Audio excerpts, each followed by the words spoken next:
والعمار. الله أكبر. مهما اختلفت الأمصار وتتابعت الأعصار، الله أكبر. الله أكبر كبيرا، والحمد لله كثيرا. الله أكبر الله أكبر الله أكبر.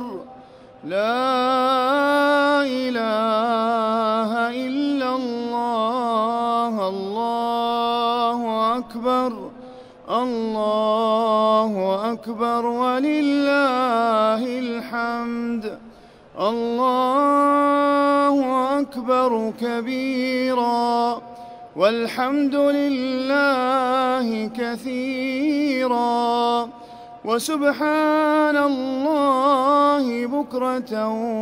وأصيلا. وصلى الله على سيدنا محمد وعلى آله وصحبه وسلم تسليما كثيرا. يوم عظم الله أمره ورفع قدره وسماه يوم الحج الأكبر. الله أكبر الله أكبر الله أكبر. لا إله إلا الله. الله أكبر الله أكبر ولله الحمد. الله أكبر كبيرا، والحمد لله كثيرا، وسبحان الله بكرة وأصيلا. وصلى الله على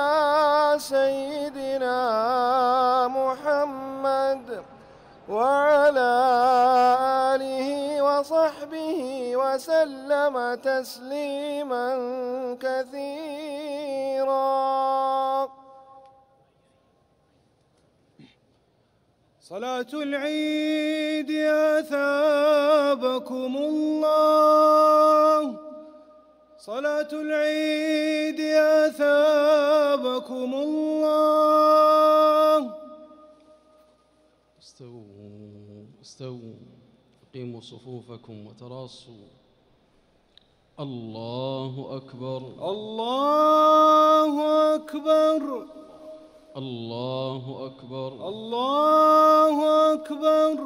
الله أكبر الله أكبر الله أكبر الله أكبر الله أكبر الله أكبر الله أكبر الله أكبر الله أكبر الله أكبر. الحمد لله رب العالمين الرحمن الرحيم مالك يوم الدين إياك نعبد وإياك نستعين اهدنا الصراط المستقيم صراط الذين أنعمت عليهم غير المغضوب عليهم ولا الضالين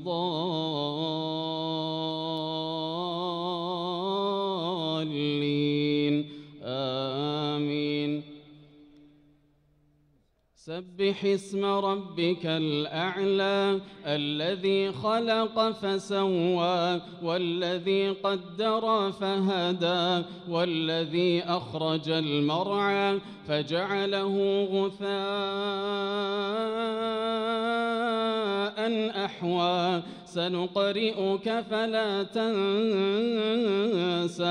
إلا ما شاء الله الله إنه يعلم الجهر وما يخفى ونيسرك لليسرى فذكر إن نفعت الذكرى سيذكر من يخشى ويتجنبها الأشقى الذي يصلى النار الكبرى ثم لا يموت فيها ولا يحيا قد أفلح من تزكى وذكر اسم ربه فصلى بل تؤثرون الحياة الدنيا والآخرة خير وأبقى إن هذا لفي الصحف الأولى صحف إبراهيم وموسى. الله أكبر. الله أكبر.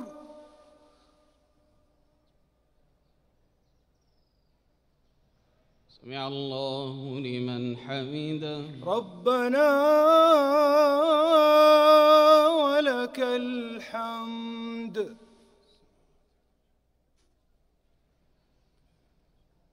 الله أكبر. الله أكبر.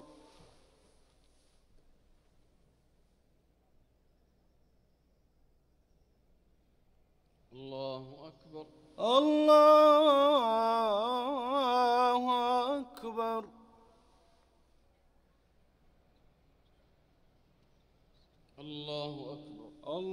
الله أكبر.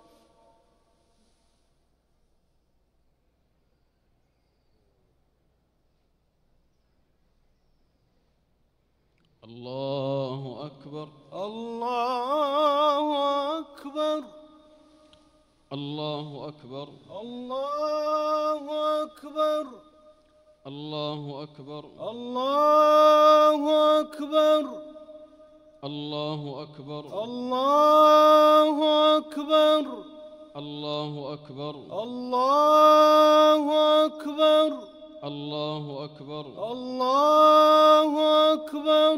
الحمد لله رب العالمين الرحمن الرحيم مالك يوم الدين إياك نعبد وإياك نستعين اهدنا الصراط المستقيم صراط الذين أنعمت عليهم غير المغضوب عليهم ولا الضالين آمين. هل أتاك حديث الغاشية وجوه يومئذ خاشعة عاملة ناصبة تصلى نارا حامية تسقى من عين آنية ليس لهم طعام إلا من ضريع لا يسمن ولا يغني من جوع وجوه يومئذ ناعمة لسعيها راضية في جنة عالية لا تسمع فيها لاغية فيها عين جارية فيها سرر مرفوعة وأكواب موضوعة ونمارق مصفوفة وزرابي مبثوثة أفلا ينظرون إلى الإبل كيف خلقت وإلى السماء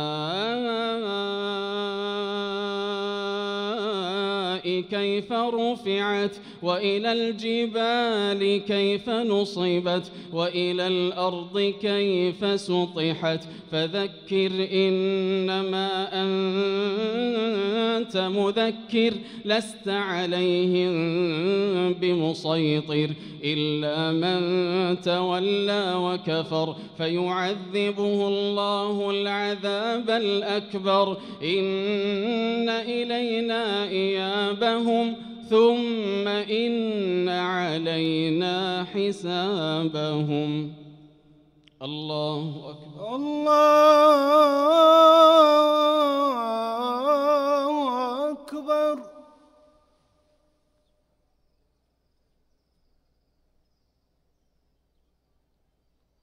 سمع الله لمن حمده. ربنا ولك الحمد. الله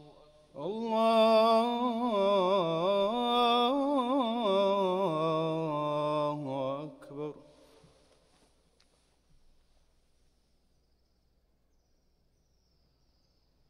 الله أكبر. الله أكبر. الله أكبر. الله أكبر.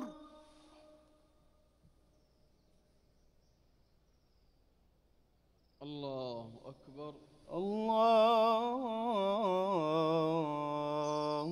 أكبر.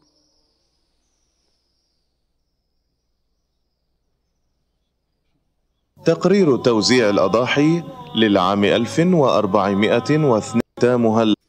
العاشر من ذي الحجة، وهو أول أيام عيد الأضحى المبارك الذي شرع الله فيه للمسلمين الأضاحي لموظفيها وبالتعاون مع أساتذة جامعة المؤسسة من خلال موظفيها وبالتعاون مع أساتذة جامعة السنة الإسلامية بذبح وتوزيع الأضاحي على المسلمين في إندونيسيا، حيث بلغ عدد الأضاحي 908 رؤوس من الأغنام، وزعت على 9080 أسرة في عدد من مدن وقرى جزيرة تشيه ولامبولا. كما أشرفت الدعوية إرسال طلاب العلم وإرشادهم في مشروع الأضاحي عامه العشرون في إندونيسيا مؤسسة الرسالة، فجزاهم الله خيرا على إحسانهم وتقبل الله منا ومنهم. الذين ينفقون أموالهم بالليل والنهار سرا وعلانية فلهم أجرهم عند ربهم ولا خوف عليهم ولا هم يحزنون.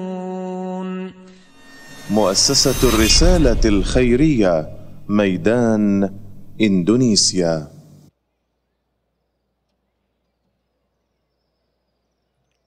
الله أكبر. الله أكبر. الله أكبر. الله أكبر. الله أكبر. الله أكبر. الله أكبر. الله أكبر. لا إله إلا الله. الله أكبر. الله أكبر ولله الحمد. الله أكبر عدد ما أحرم الحجاج من الميقات وعدد ما رفعوا بالتلبية لله الأصوات. الله أكبر عدد ما دخل الحجاج مكة ونزلوا تلك الرحبات. تقرير توزيع الأضاحي للعام 1000 عدد ما طافوا بالبيت العتيق هي أحب أيام العمل الصالح لله، وختامها العاشر من ذي الحجة للمسلمين.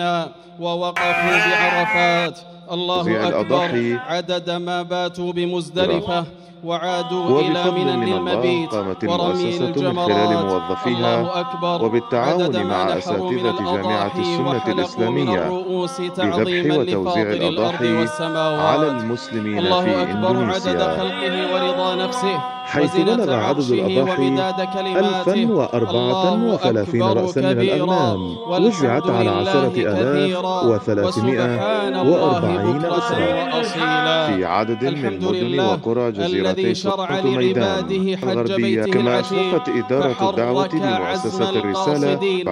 هناك وتوجيه الناس صلاة العيد وإقامة البرامج الدعوية هناك وتوجيه الناس وإرشادهم، بالقبول وهو بإنجاز الوعد خليل. البرامج الدعوية لإمامة الناس في صلاة العيد وإقامة البرامج الدعوية هناك وتوجيه الناس العيد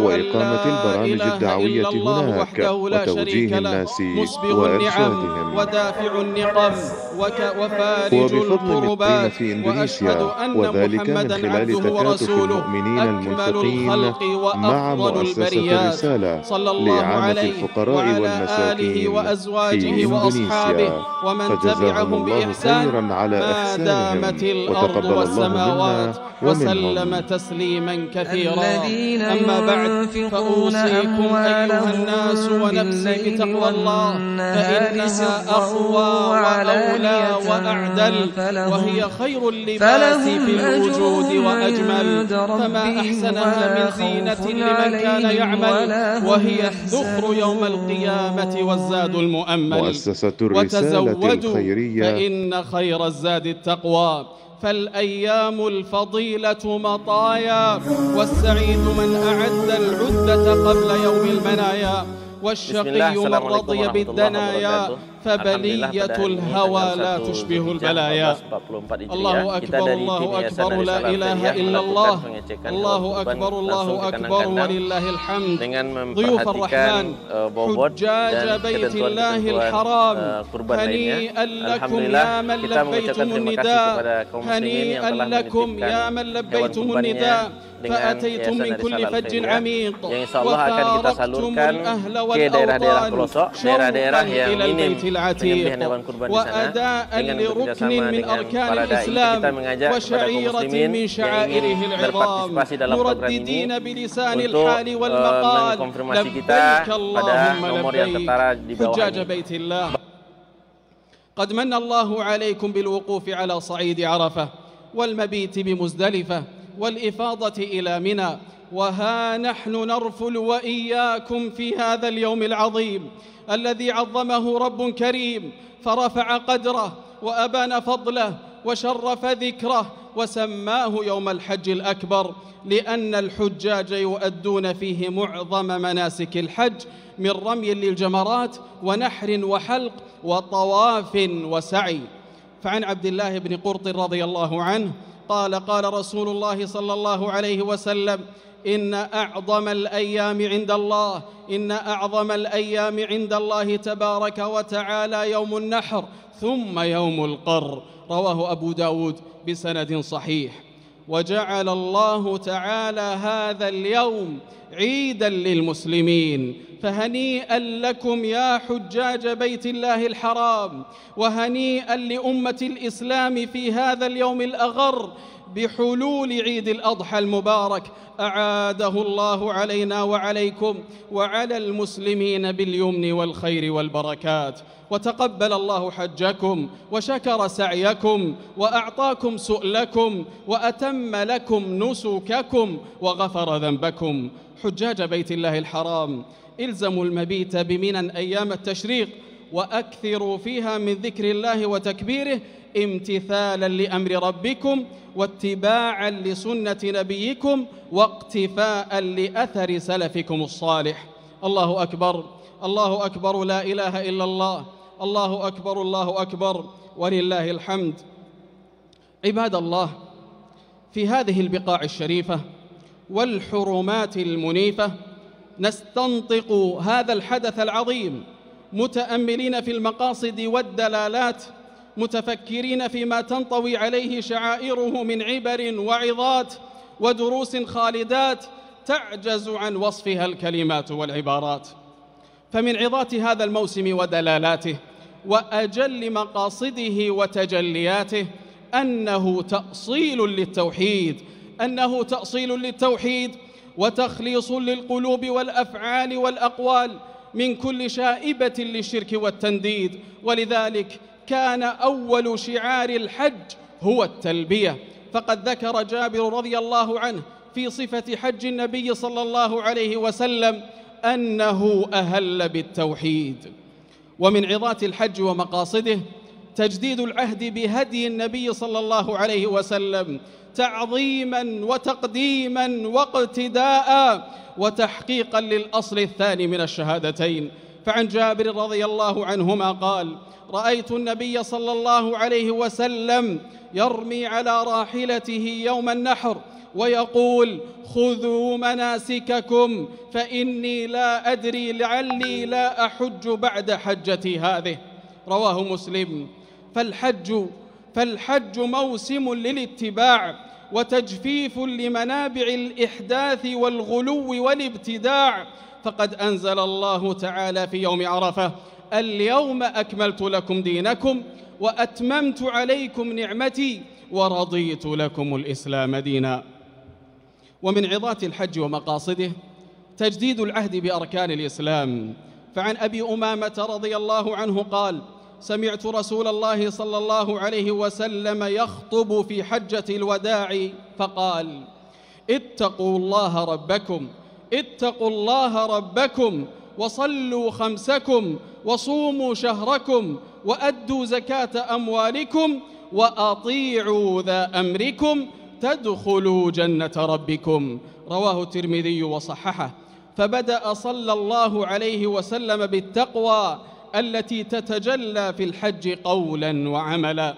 ثم ثنى عليه الصلاة والسلام بعمود الدين. فمن مقاصد الحج إقامة الصلاة، وقد قال إبراهيم عليه السلام حين ترك أهله عند البيت: ربنا ليقيموا الصلاة. ثم ذكر الصيام وعلاقته بالحج ظاهرة، فأحد الخيارات في الفدية الصيام، وعدل جزاء الصيد الصيام، وبديل الهدي الصيام. ومن لم يقف بعرفة شارك أهل الموقف بالصيام. وأما الزكاة فإن الحج دورة للبذل والعطاء ومدرسة للصدقة والسخاء، فهو ساحة لاجتماع الأغنياء والفقراء، فيواسى الفقير ويعان من انقطع به السبيل وتقضى حوائج السائلين. ثم ذكر حق ولاة الأمر فقال: وأطيعوا ذا أمركم تدخلوا جنة ربكم. ففي الأركان الأولى تحقيق للمصالح الدينية، وفي الوصية الثانية تحقيق للمصالح الدنيوية، وبينهما تكامل وتلازم وتلاحم. معاشر المسلمين، ومن دلالات الحج ومقاصده تحقيق الوحدة والمساواة بين المسلمين، فهذا الاجتماع المهيب للقادمين من كل فج عميق على اختلاف الألسنة والألوان والأوصاف وتباين العادات والتقاليد والأعراف يعد من أعظم معالم الوحدة والاتفاق ونبذ الفرقة والافتراق. فقد اجتمعت قلوب المسلمين على رب واحد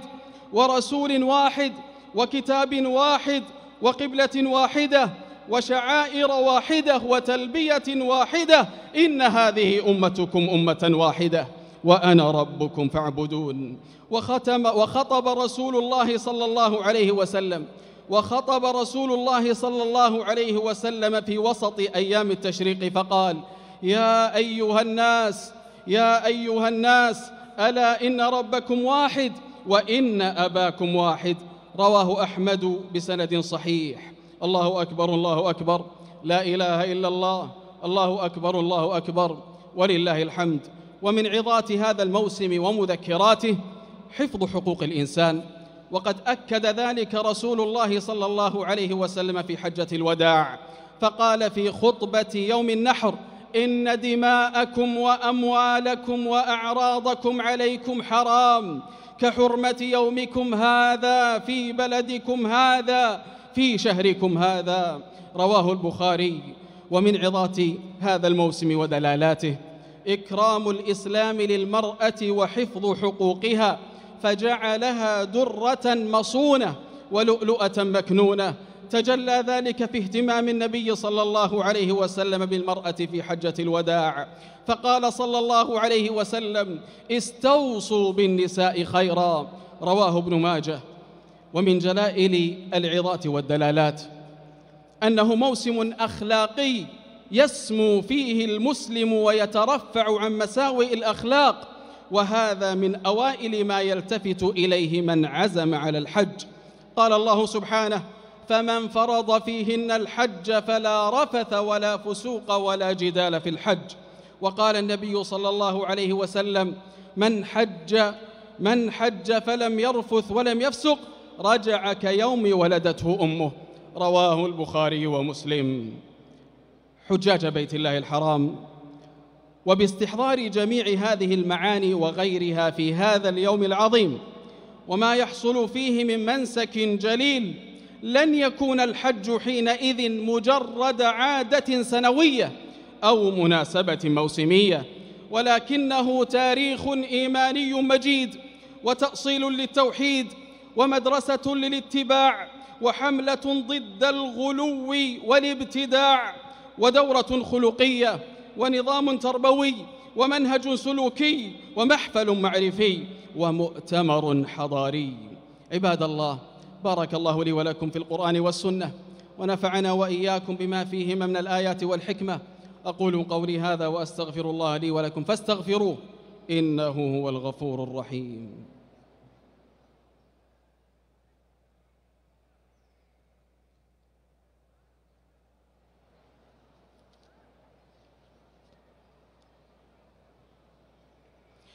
الحمد لله الذي شرع الحج إلى بيته الحرام وجعله أحد أركان الإسلام، ونهى عن ارتكاب المعاصي والآثام، والصلاة والسلام على سيد الأنام أفضل من صلى وصام وأدى مناسك الحج على الكمال والتمام، وعلى آله وأصحابه الأخيار الكرام ومن تبعهم ما تعاقبت الليالي والأيام. أما بعد، الله أكبر الله أكبر الله أكبر كبيرا، والحمد لله كثيرا، وسبحان الله بكرة وأصيلا. أمة الإسلام، إن عيد الأضحى هو يوم التضحية والفداء، هو يوم التضحية والفداء، يوم الفرح والصفاء، يوم المكافأة من رب السماء. فالأضحية شعيرة إسلامية وملة إبراهيمية وسنة محمدية. فعن أنس رضي الله عنه قال: صلى النبي صلى الله عليه وسلم ضحى النبي صلى الله عليه وسلم بكبشين أملحين أقرنين ذبحهما بيده وسمى وكبر، رواه الشيخان. فذبح الأضاحي هو من أفضل ما يتقرب به إلى الله تعالى يوم النحر، ويكره ترك الأضحية لمن قدر عليها، كما أن ذبحها أفضل من التصدق بثمنها.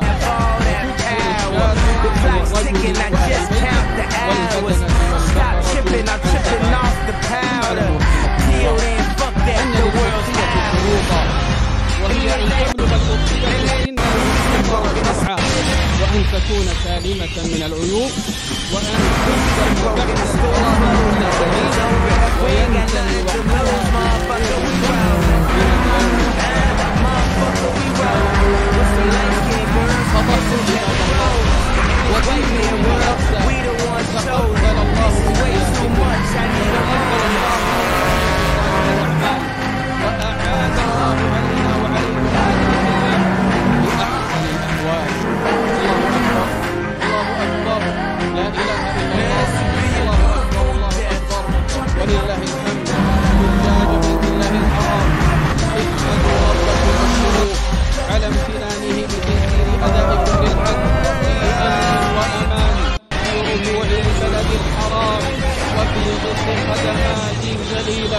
وجهود عظيمة وفق الله لها هذه الدولة المباركة المملكة العربية السعودية، التي سخرت كل إمكاناتها لخدمة ضيوف الرحمن، ووفرت كل السبل لتسهيل أدائهم المناسك في راحة وسكينة واطمئنان،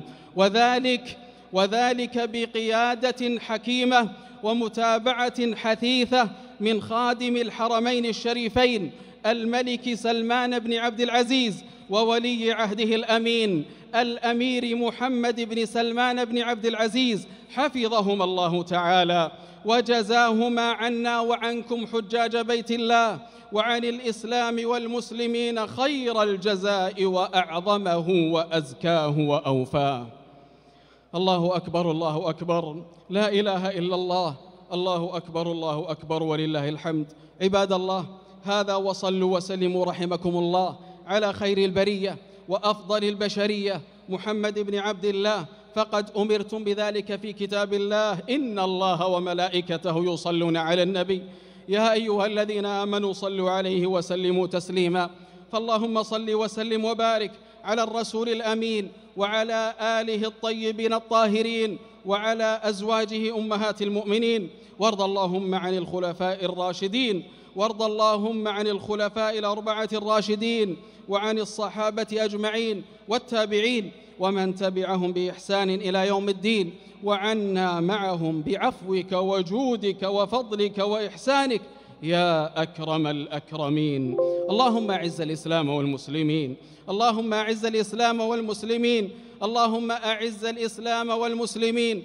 وانصر عبادك الموحدين، واحم حوزة الدين، واجعل هذا البلد آمنا مطمئنا رخاء وسائر بلاد المسلمين يا رب العالمين. اللهم يسر على الحجاج حجهم، اللهم يسر على الحجاج حجهم وتقبل منهم، واجعل حجهم مبرورا وسعيهم مشكورا وذنبهم مغفورا، وأعدهم إلى بلادهم سالمين غانمين. اللهم وفق ولي أمرنا خادم الحرمين الشريفين وولي عهده وأعوانهم لكل ما تحب وترضى، وأجزل لهم الأجر والثواب على كل ما يبذلونه للحرمين الشريفين وقاصديهما من الحجاج والمعتمرين والزائرين، واجزي جميع العاملين في خدمة ضيوف الرحمن خير الجزاء. اللهم انصر رجال أمننا، اللهم انصر رجال أمننا وجنودنا على ثغورنا، وكن لهم عونا ونصيرا ومؤيدا وظهيرا. اللهم وفق ولاة أمور المسلمين لهداك، واجعل عملهم في رضاك. اللهم لا تدع لنا ذنبا إلا غفرته، ولا هما إلا فرجته، ولا دينا إلا قضيته، ولا مبتلا إلا عافيته، ولا مريضا إلا شفيته، ولا ولدا إلا أصلحته، ولا ميتا إلا رحمته، ولا حاجة من حوائج الدنيا والآخرة هي لك رضا ولنا فيها صلاح إلا وأعنتنا على قضائها برحمتك يا أرحم الراحمين. ربنا آتنا في الدنيا حسنة وفي الآخرة حسنة وقنا عذاب النار. سبحان ربك رب العزة عما يصفون، وسلام على المرسلين، والحمد لله رب العالمين. الحمد لله رب العالمين. إخوة الإيمان في كل مكان، من هنا ومن هذه البقعة المباركة من حرم الله الآمن، في هذا اليوم، يوم عيد الأضحى المبارك، اليوم العاشر من شهر ذي الحجة، يوم النحر، يوم الحج الأكبر، هذا اليوم الذي اختصه الله سبحانه وتعالى بخصائص عدة، فرحة للمسلمين في كل بقاع الأرض، وفرحة لحجاج بيت الله الحرام. من هنا، من المسجد الحرام، قضيت شعائر صلاة وخطبتي عيد الأضحى المبارك، والتي شهد فيها جموع حجاج بيت الله الحرام بالصلاة في المسجد الحرام. عيد مبارك، وكل عام وأنتم بخير، نبعثها لكم معطرة بنفحات هذه الأرض الطيبة، مكة المكرمة، إلى كل بقاع العالم، إلى كل المسلمين في الأرض، فرحة نعيشها سويا، عيد أكرمنا الله سبحانه وتعالى به، فرحة غامرة على قلوبنا، نحمد الله سبحانه وتعالى الذي جعلنا نعيش مثل هذه اللحظات الإيمانية هنا في مكة المكرمة، وفي هذا البلد الآمن المسجد الحرام. هذه الجموع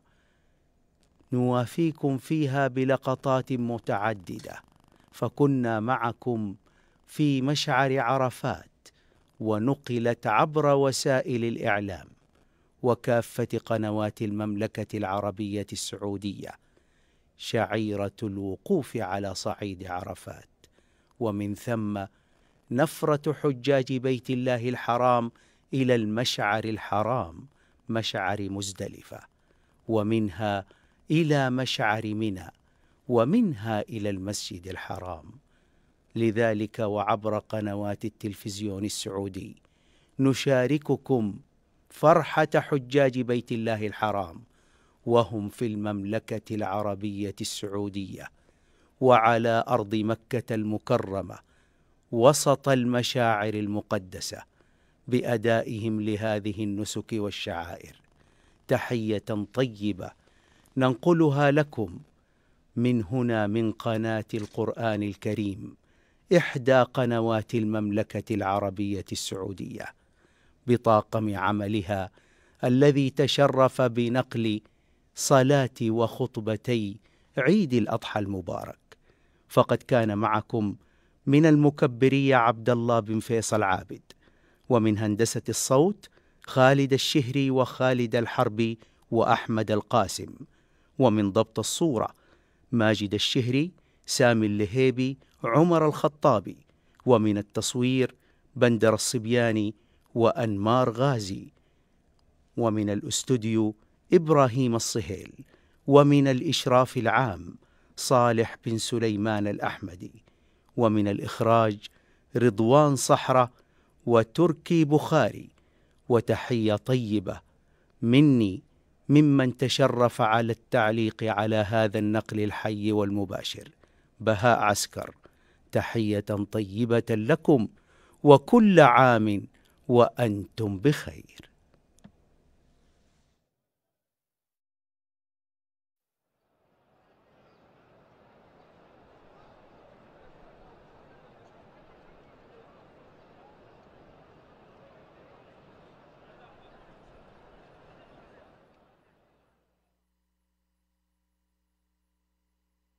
أعوذ بالله من الشيطان الرجيم.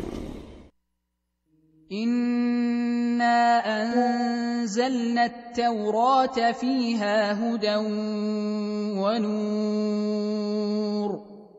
يحكم بها النبيون الذين أسلموا للذين هادوا والربانيون والأحبار بما استحفظوا من كتاب الله وكانوا عليه شهداء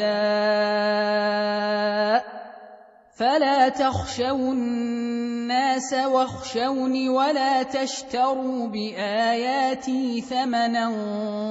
قليلا ومن لم يحكم بما أنزل الله فأولئك هم الكافرون. وكتبنا عليهم فيها أن النفس بالنفس والعين بالعين والأنف بالأنف والأذن بالأذن والسن بالسن والجروح قصاص فمن تصدق به فهو كفارة له ومن لم يحكم بما أنزل الله فأولئك هم الظالمون. وقفينا على آثارهم بعيسى ابن مريم مصدقا لما بين يديه من التوراة وآتيناه الإنجيل فيه هدى ونور ومصدقا لما بين يديه من التوراة وهدى وموعظة للمتقين. وليحكم أهل الإنجيل بما أنزل الله فيه ومن لم يحكم بما أنزل الله فأولئك هم الفاسقون. وأنزلنا إليك الكتاب بالحق مصدقا لما بين يديه من الكتاب ومهيمنا عليه فاحكم بينهم بما أنزل الله ولا تتبع أهواءهم عما جاءك من الحق، لكل جعلنا منكم شرعة ومنهاجا، ولو شاء الله لجعلكم أمة واحدة ولكن ليبلوكم فيما آتاكم فاستبقوا الخيرات، إلى الله مرجعكم جميعا فينبئكم بما كنتم فيه تختلفون. وأن احكم بينهم بما أنزل الله ولا تتبع أهواءهم واحذرهم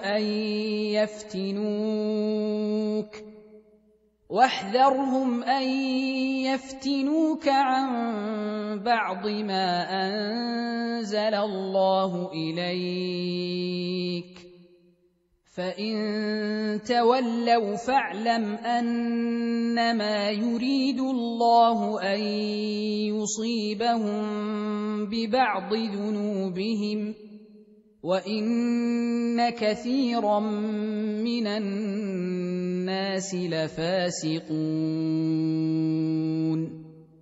أفحكم الجاهلية يبغون ومن أحسن من الله حكما لقوم يوقنون.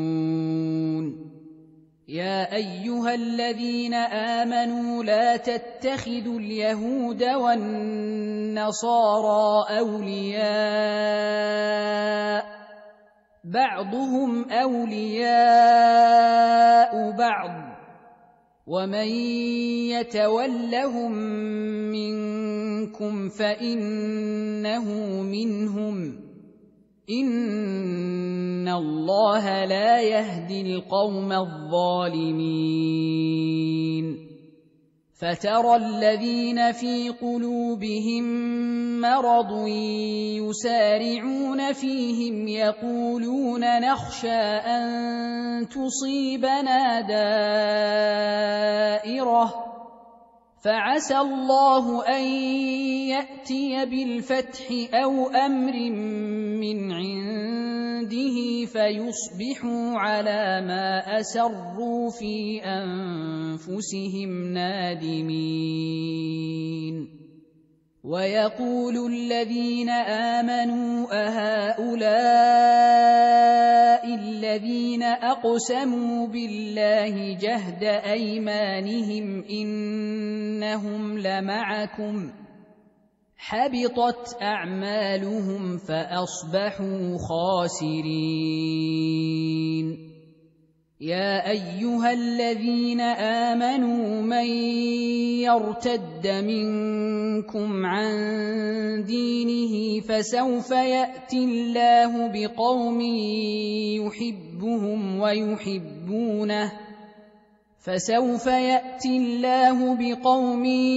يحبهم ويحبونه أذلة على المؤمنين أعزة على الكافرين يجاهدون في سبيل الله ولا يخافون لومة لائم، ذلك فضل الله يؤتيه من يشاء والله واسع عليم. إنما وليكم الله ورسوله والذين آمنوا الذين يقيمون الصلاة ويؤتون الزكاة وهم راكعون. ومن يتول الله ورسوله والذين آمنوا فإن حزب الله هم الغالبون. يا أيها الذين آمنوا لا تتخذوا الذين اتخذوا دينكم هزوا ولعبا من الذين أوتوا الكتاب من قبلكم والكفار أولياء واتقوا الله إن كنتم مؤمنين. وإذا ناديتم إلى الصلاة اتخذوها هزوا ولعبا ذلك بأنهم قوم لا يعقلون. قل يا أهل الكتاب هل تنقمون منا إلا أن آمنا بالله وما أنزل إلينا وما أنزل من قبل وأن أكثركم فاسقون. قل هل أنبئكم بشر من ذلك مثوبة عند الله من لعنه الله وغضب عليه وجعل منهم القردة والخنازير وعبد الطاغوت أولئك شر مكانا وأضل عن سواء السبيل. وإذا جاءوكم قالوا آمنا وقد دخلوا بالكفر وهم قد خرجوا به والله أعلم بما كانوا يكتمون. وترى كثيرا منهم يسارعون في الإثم والعدوان وأكلهم السحت لبئس ما كانوا يعملون. لولا ينهاهم الربانيون والأحبار عن قولهم الإثم وأكلهم السحت لبئس ما كانوا يصنعون. وقالت اليهود يد الله مغلولة غلت أيديهم ولعنوا بما قالوا بل يداه مبسوطتان ينفق كيف يشاء وليزيدن كثيرا منهم ما أنزل إليك من ربك طغيانا وكفرا وألقينا بينهم العداوة والبغضاء إلى يوم القيامة كلما أوقدوا نارا للحرب أطفأها الله ويسعون في الأرض فسادا والله لا يحب المفسدين. ولو أن أهل الكتاب آمنوا واتقوا لكفرنا عنهم سيئاتهم ولأدخلناهم جنات النعيم. ولو أنهم أقاموا التوراة والإنجيل وما أنزل إليهم من ربهم لأكلوا من فوقهم ومن تحت أرجلهم منهم أمة مقتصدة وكثير منهم ساء ما يعملون. يا أيها الرسول بلغ ما أنزل إليك من ربك وإن لم تفعل فما بلغت رسالته والله يعصمك من الناس إن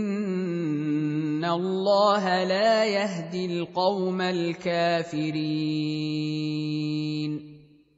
قل يا أهل الكتاب لستم على شيء حتى تقيموا التوراة والإنجيل وما أنزل إليكم من ربكم وليزيدن كثيرا منهم ما أنزل إليك من ربك طغيانا وكفرا فلا تأس على القوم الكافرين إن الذين آمنوا والذين هادوا والصابئون والنصارى من آمن بالله واليوم الآخر وعمل صالحا فلا خوف عليهم ولا هم يحزنون لقد أخذنا ميثاق بني إسرائيل وأرسلنا إليهم رسلا كلما جاءهم رسول بما لا تهوى أنفسهم فريقا كذبوا وفريقا يقتلون وحسبوا ألا تكون فتنة فعموا وصموا ثم تاب الله عليهم ثم عموا وصموا كثير منهم والله بصير بما يعملون لقد كفر الذين قالوا إن الله هو المسيح ابن مريم وقال المسيح يا بني إسرائيل اعبدوا الله ربي وربكم إنه من يشرك بالله فقد حرم الله عليه الجنة ومأواه النار وما للظالمين من أنصار لقد كفر الذين قالوا إن الله ثالث ثلاثة وما من إله إلا إله واحد وإن لم ينتهوا عما يقولون ليمسن الذين كفروا منهم عذاب أليم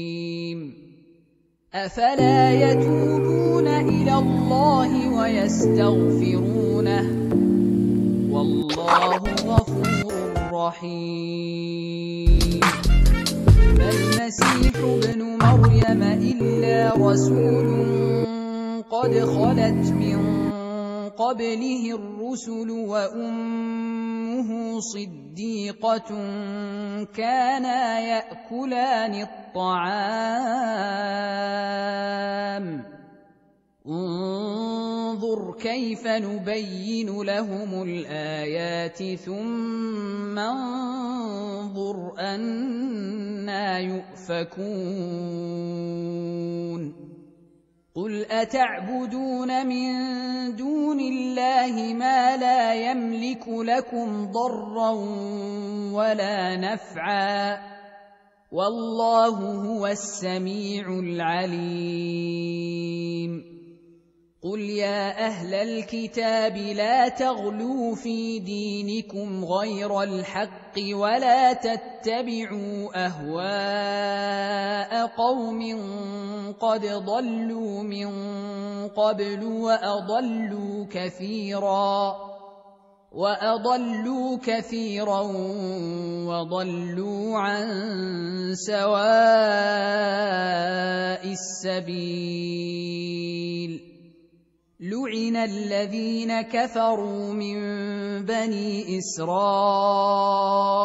على لسان داود وعيسى بن مريم ذلك بما عصوا وكانوا يعتدون كانوا لا يتناهون عن منكر فعلوه لبئس ما كانوا يفعلون ترى كثيرا منهم يتولون الذين كفروا لبئس ما قدمت لهم أنفسهم أن سخط الله عليهم وفي العذاب هم خالدون ولو كانوا يؤمنون بالله والنبي وما أنزل إليه ما اتخذوهم أولياء ولكن كثيرا منهم فاسقون لتجدن أشد الناس عداوة للذين آمنوا اليهود والذين أشركوا ولتجدن أقربهم مودة للذين آمنوا الذين قالوا إنا نصارى ذلك بأن منهم قسيسين ورهبانا وأنهم لا يستكبرون وإذا سمعوا ما أنزل إلى الرسول ترى أعينهم تفيض من الدمع مما عرفوا من الحق يقولون ربنا آمنا فاكتبنا مع الشاهدين وما لنا لا نؤمن بالله وما جاءنا من الحق ونطمع أن يدخلنا ربنا مع القوم الصالحين فأثابهم الله بما قالوا جنات تجري من تحتها الأنهار خالدين فيها وذلك جزاء المحسنين والذين كفروا وكذبوا بآياتنا أولئك أصحاب الجحيم يا أيها الذين آمنوا لا تحرموا طيبات ما أحل الله لكم ولا تعتدوا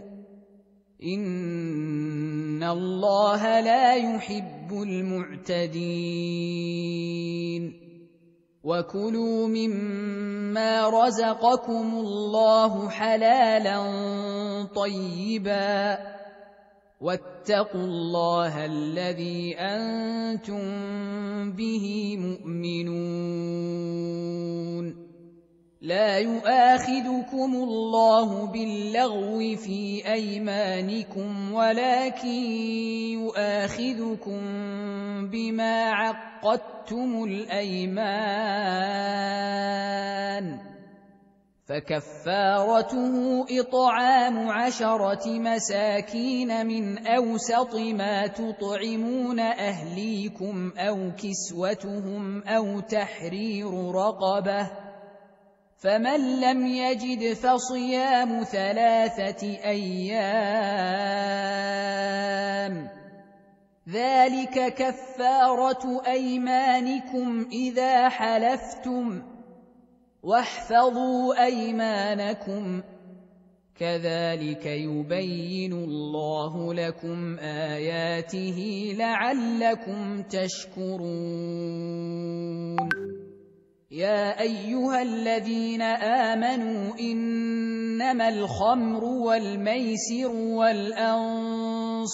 والأزلام رجس من عمل الشيطان فاجتنبوه لعلكم تفلحون إنما يريد الشيطان أن يوقع بينكم العداوة والبغضاء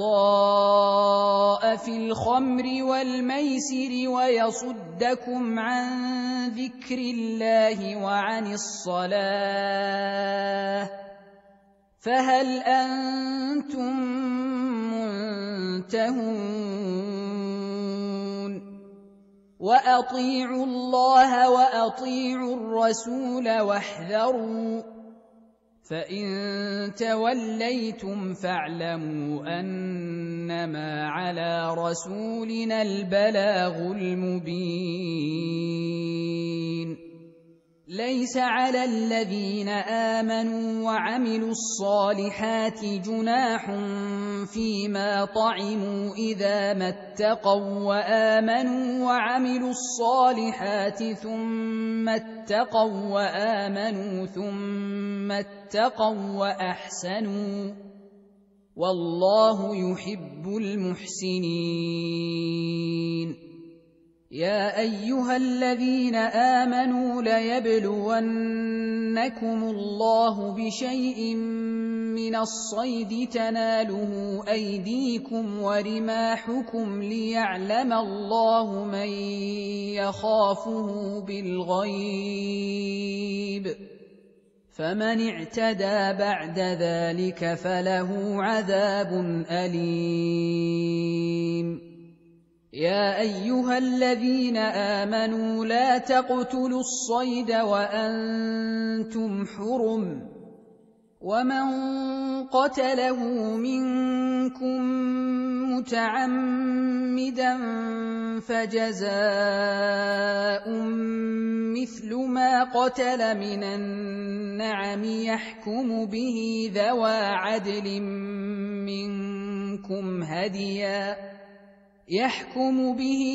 عدل منكم هديا بالغ الكعبة أو كفارة طعام مساكين أو عدل ذلك صياما ليذوق وبال أمره عفى الله عما سلف ومن عاد فينتقم الله منه والله عزيز ذو انتقام أحل لكم صيد البحر وطعامه متاعا لكم وللسيارة وحرم عليكم صيد البر ما دمتم حرما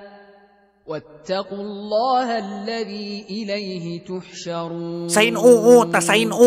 yang artinya halo rebahaners dimanapun kalian berada, bagaimana kabarnya? Kembali lagi bersama saya John. Salah satu film yang membuat saya tidak ingin pergi ke tempat dingin adalah film Arctic Void tahun 2022 ini. Selain karena jauh dan ongkos tidak mendukung, saya juga tipikal orang yang kalau kedinginan الله يعلم ما في السماوات وما في الأرض وأن الله بكل شيء عليم اعلموا أن الله شديد العقاب وأن الله غفور رحيم ما على الرسول إلا البلاغ والله يعلم ما تبدون وما تكتمون قل لا يستوي الخبيث والطيب ولو أعجبك كثرة الخبيث فاتقوا الله يا أولي الألباب لعلكم تفلحون يا أيها الذين آمنوا لا تسألوا عن أشياء إن تبد لكم تسؤكم وإن تسألوا عنها حين ينزل القرآن تبد لكم عفى الله عنها والله غفور حليم. قد سألها قوم من قبلكم ثم أصبحوا بها كافرين. ما جعل الله من بحيرة ولا سائبة ولا وصيلة ولا حام ولكن الذين كفروا يفترون على الله الكذب وأكثرهم لا يعقلون. وإذا قيل لهم تعالوا إلى ما أنزل الله وإلى الرسول قالوا حسبنا ما وجدنا عليه آباءنا أولو كان آباؤهم لا يعلمون شيئا ولا يهتدون. يا أيها الذين آمنوا عليكم أنفسكم لا يضركم من ضل إذا اهتديتم إلى الله مرجعكم جميعا فينبئكم بما كنتم تعملون. يا أيها الذين آمنوا شهادة بينكم إذا حضر أحدكم الموت حين الوصية اثنان ذوى عدل منكم أو آخران من غيركم إن أنتم ضربتم في الأرض فأصابتكم مصيبة الموت تحبسونهما من بعد الصلاة فيقسمان بالله إن ارتبتم لا نشتري به ثمنا ولو كان ذا قربى ولا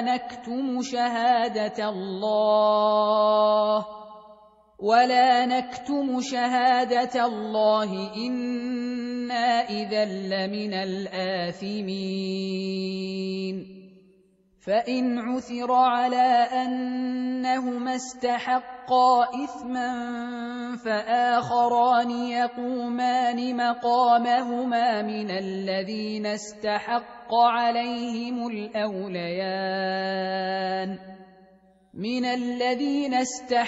عليهم الأوليان فيقسمان بالله لشهادتنا أحق من شهادتهما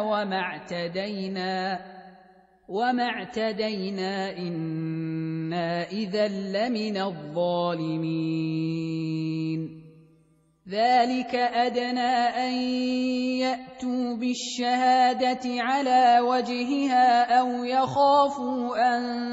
ترد أيمان بعد أيمانهم واتقوا الله واسمعوا والله لا يهدي القوم الفاسقين. يوم يجمع الله الرسل فيقول ماذا أجبتم قالوا لا علم لنا إنك أنت علام الغيوب. إذ قال الله يا عيسى ابن مريم اذكر نعمتي عليك وعلى والدتك إذ أيدتك بروح القدس تكلم الناس في المهد وكهلا وإذ علمتك الكتاب والحكمة والتوراة والإنجيل وإذ تخلق من الطين كهيئة الطير بإذني فتنفخ فيها فتكون طيرا بإذني وتبرئ الأكمه والأبرص بإذني وإذ تخرج الموتى بإذني وإذ كففت بني إسرائيل عنك إذ جئتهم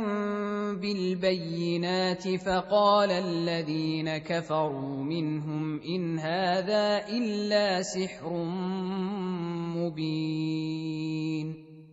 وإذ أوحيت إلى الحواريين أن آمنوا بي وبرسولي قالوا آمنا واشهد بأننا مسلمون إذ قال الحواريون يا عيسى ابن مريم هل يستطيع ربك أن ينزل علينا مائدة من السماء قال اتقوا الله إن كنتم مؤمنين قالوا نريد أن نأكل منها وتطمئن قلوبنا ونعلم أن قد صدقتنا ونكون عليها من الشاهدين قال عيسى ابن مريم اللهم ربنا أنزل علينا مائدة من السماء تكون لنا عيدا لأولنا وآخرنا وآية منك وارزقنا وأنت خير الرازقين قال الله إني منزلها عليكم فمن يكفر بعد منكم فإني أعذبه عذابا لا أعذبه أحدا من العالمين وإذ قال الله يا عيسى ابن مريم أأنت قلت للناس اتخذوني وأمي إلهين من دون الله قال سبحانك ما يكون لي أن أقول ما ليس لي بحق إن كنت قلته فقد علمته تعلم ما في نفسي ولا أعلم ما في نفسك إنك أنت علام الغيوب ما قلت لهم إلا ما أمرتني به أن اعبدوا الله ربي وربكم وكنت عليهم شهيدا ما دمت فيهم فلما توفيتني كنت أنت الرقيب عليهم وأنت على كل شيء شهيد إن تعذبهم فإنهم عبادك وإن تغفر لهم فإنك أنت العزيز الحكيم قال الله هذا يوم ينفع الصادقين صدقهم لهم جنات تجري من تحتها الأنهار خالدين فيها أبدا رضي الله عنهم ورضوا عنه ذلك الفوز العظيم لله ملك السماوات والأرض وما فيهن وهو على كل شيء قدير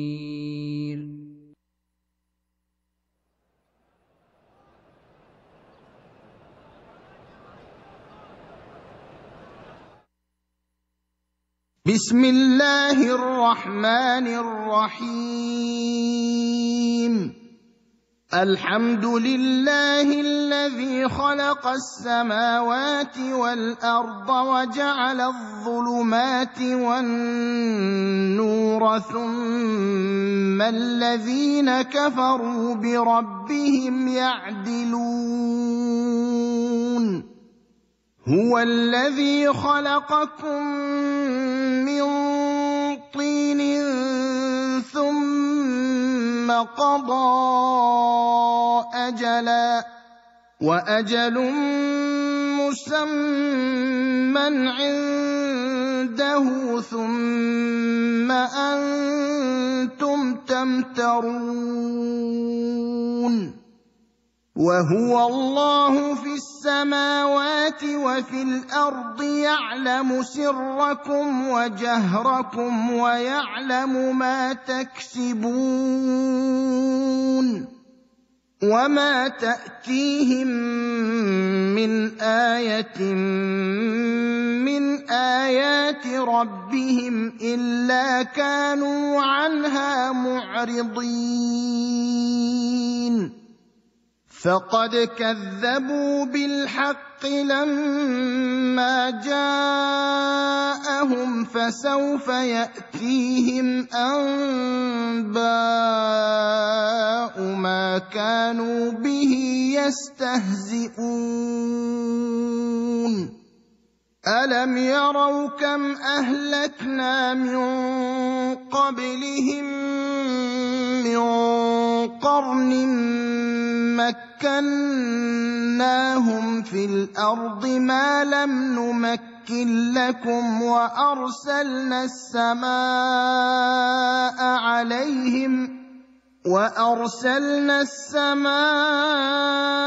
عليهم مدرارا وجعلنا الأنهار تجري من تحتهم فأهلكناهم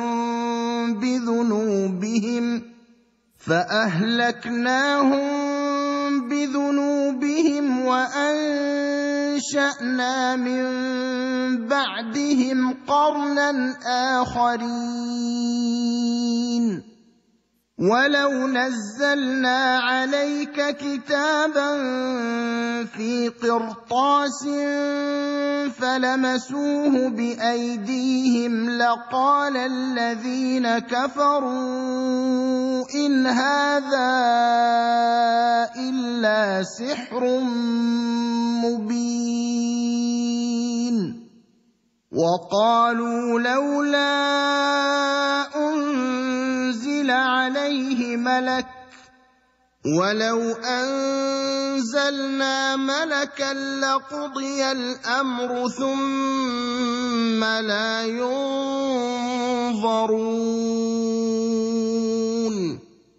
ولو جعلناه ملكا لجعلناه رجلا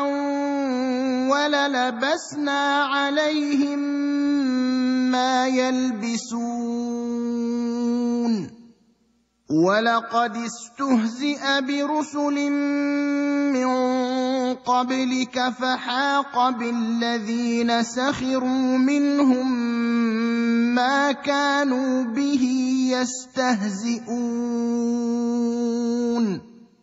قل سيروا في الأرض ثم انظروا كيف كان عاقبة المكذبين قل لمن ما في السماوات والأرض قل لله كتب على نفسه الرحمة ليجمعنكم إلى يوم القيامة لا ريب فيه الذين خسروا أنفسهم فهم لا يؤمنون وله ما سكن في الليل والنهار وهو السميع العليم قل أغير الله أتخذ وليا فاطر السماوات والأرض وهو يطعم ولا يطعم قل إني أمرت أن أكون أول من أسلم ولا تكونن من المشركين قل إني أخاف إن عصيت ربي عذاب يوم عظيم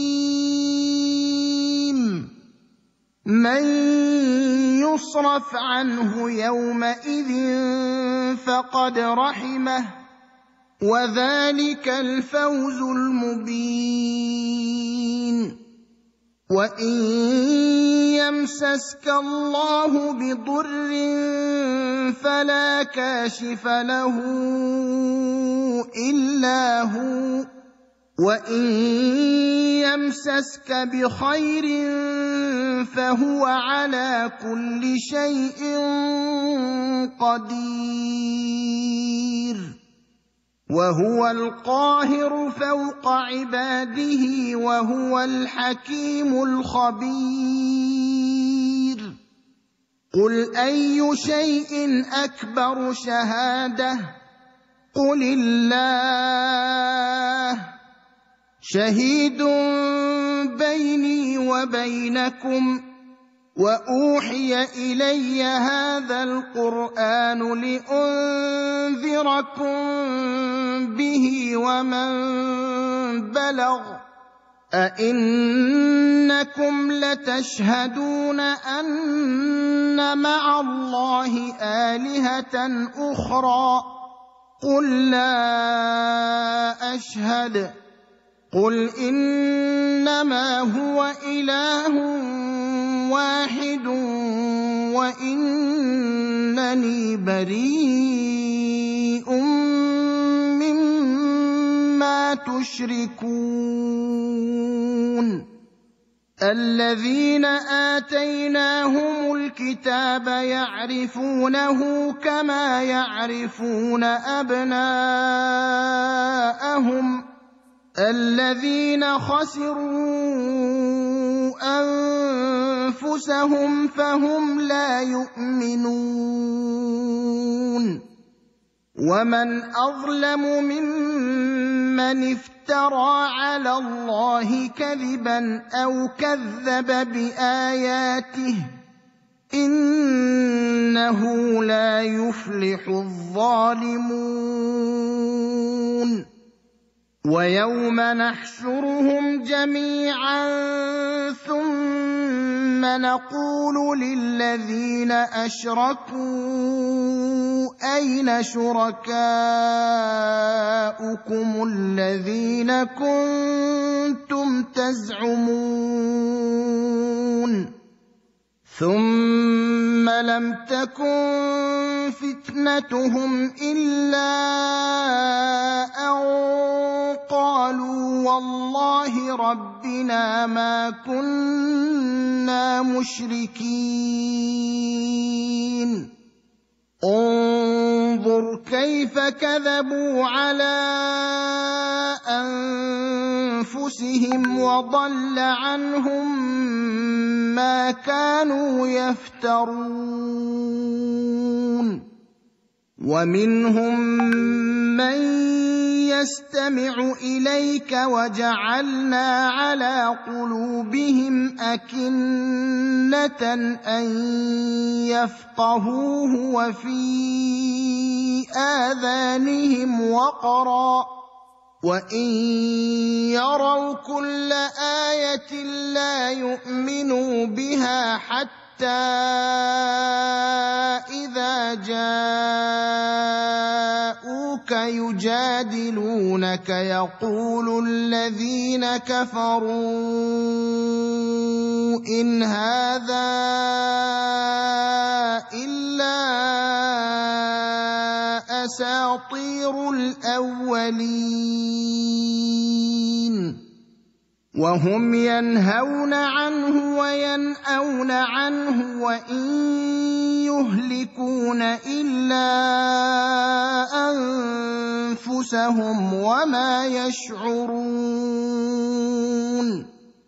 ولو ترى إذ وقفوا على النار فقالوا يا ليتنا نرد ولا نكذب بآيات ربنا ونكون من المؤمنين بل بدا لهم ما كانوا يخفون من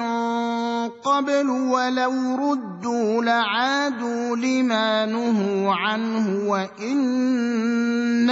لكاذبون وقالوا إن هي إلا حياتنا الدنيا وما نحن بمبعوثين ولو ترى إذ وقفوا على ربهم قال أليس هذا بالحق قالوا بلى وربنا قال فذوقوا العذاب بما كنتم تكفرون قد خسر الذين كذبوا بلقاء الله حتى إذا جاءتهم الساعة بغتة قالوا يا حسرتنا على ما فرطنا فيها وهم يحملون أوزارهم على ظهورهم ألا ساء ما يزرون وما الحياة الدنيا إلا لعب ولهو وللدار الآخرة خير للذين يتقون أفلا تعقلون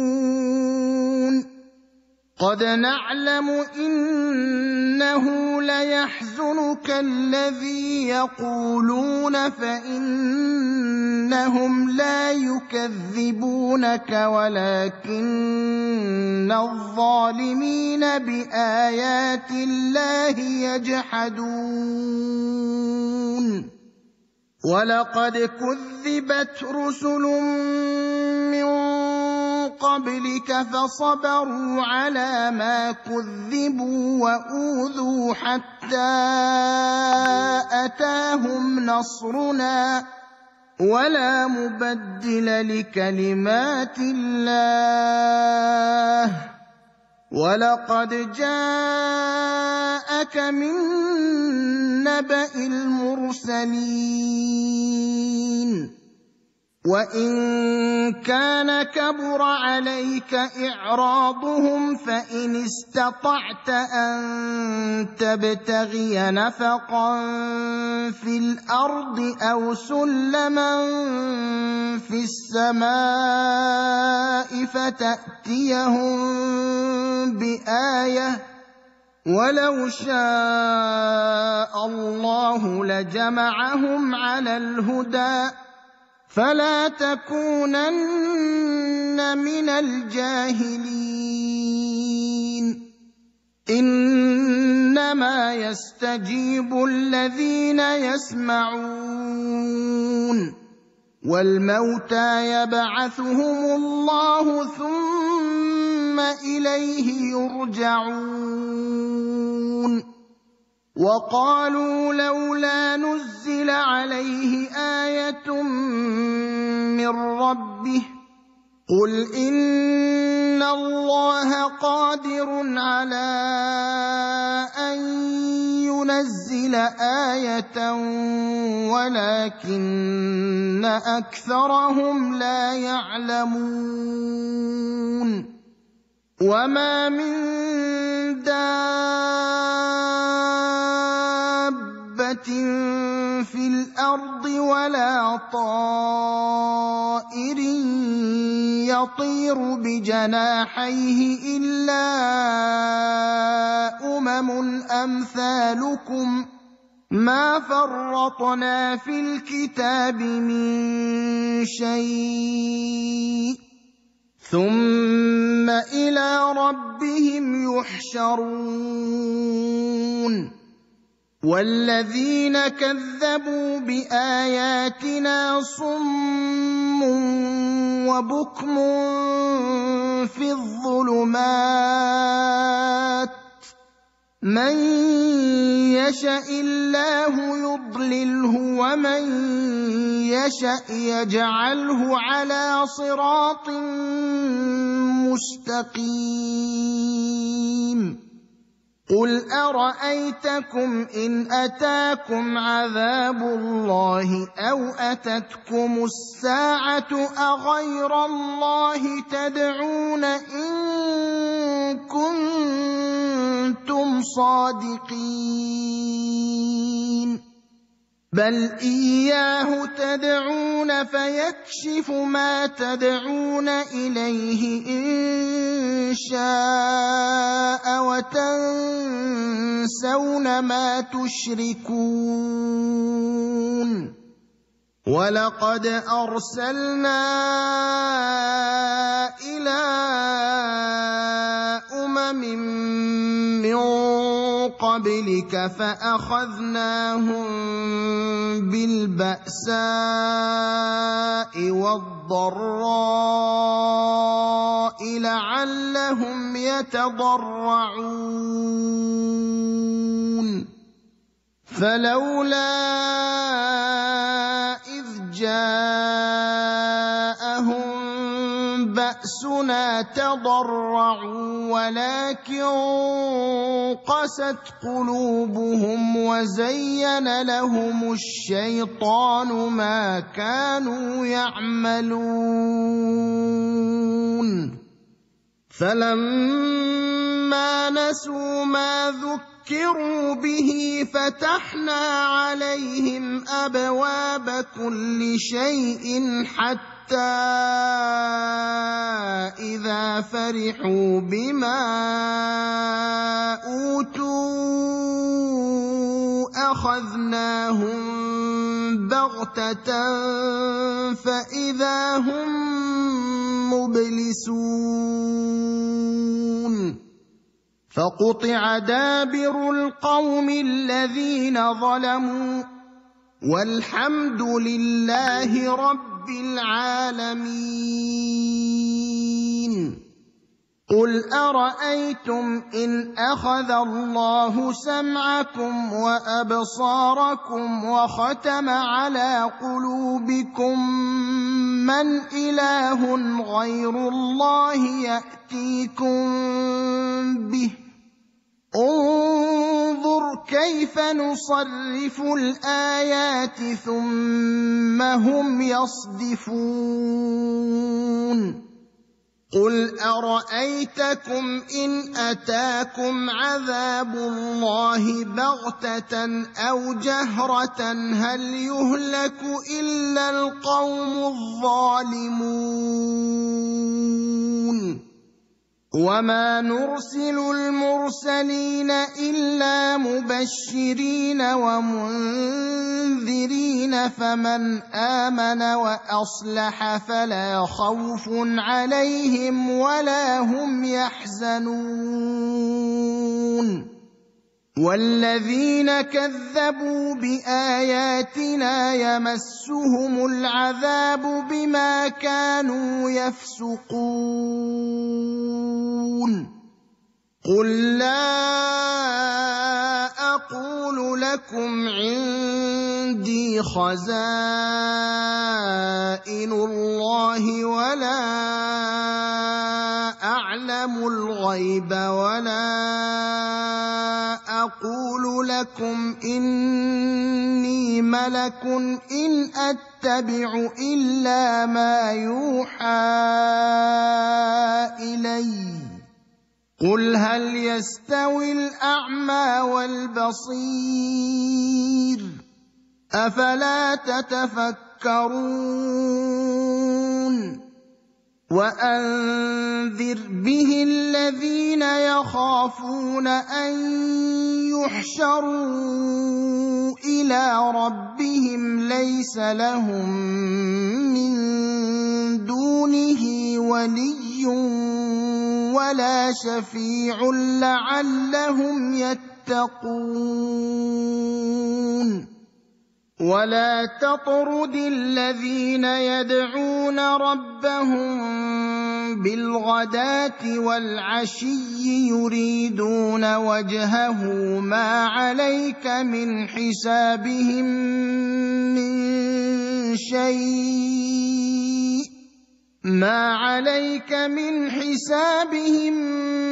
من شيء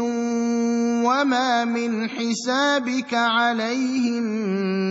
من شيء فتطردهم فتكون من الظالمين وكذلك فتنا بعضهم ببعض ليقولوا أهؤلاء من الله عليهم من بيننا أليس الله بأعلم بالشاكرين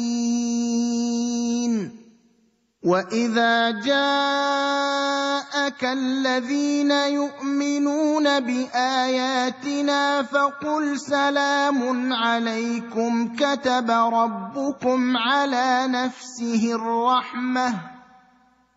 ربكم على نفسه الرحمة أنه من عمل منكم سوءا بجهالة ثم تاب من بعده وأصلح فأنه غفور رحيم وكذلك نفصل الآيات ولتستبين سبيل المجرمين قل إني نهيت أن أعبد الذين تدعون من دون الله قل لا أتبع أهواءكم قد ضللت إذا وما أنا من المهتدين قل إني على بينة من ربي وكذبتم به ما عندي ما تستعجلون به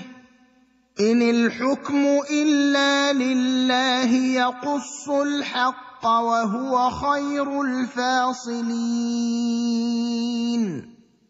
قل لو أن عندي ما تستعجلون به لقضي الأمر بيني وبينكم والله أعلم بالظالمين وعنده مفاتح الغيب لا يعلمها إلا هو ويعلم ما في البر والبحر وما تسقط من ورقة إلا يعلمها ولا حبة في ظلمات الأرض ولا رطب ولا يابس إلا في كتاب مبين وهو الذي يتوفاكم بالليل ويعلم ما جرحتم بالنهار ثم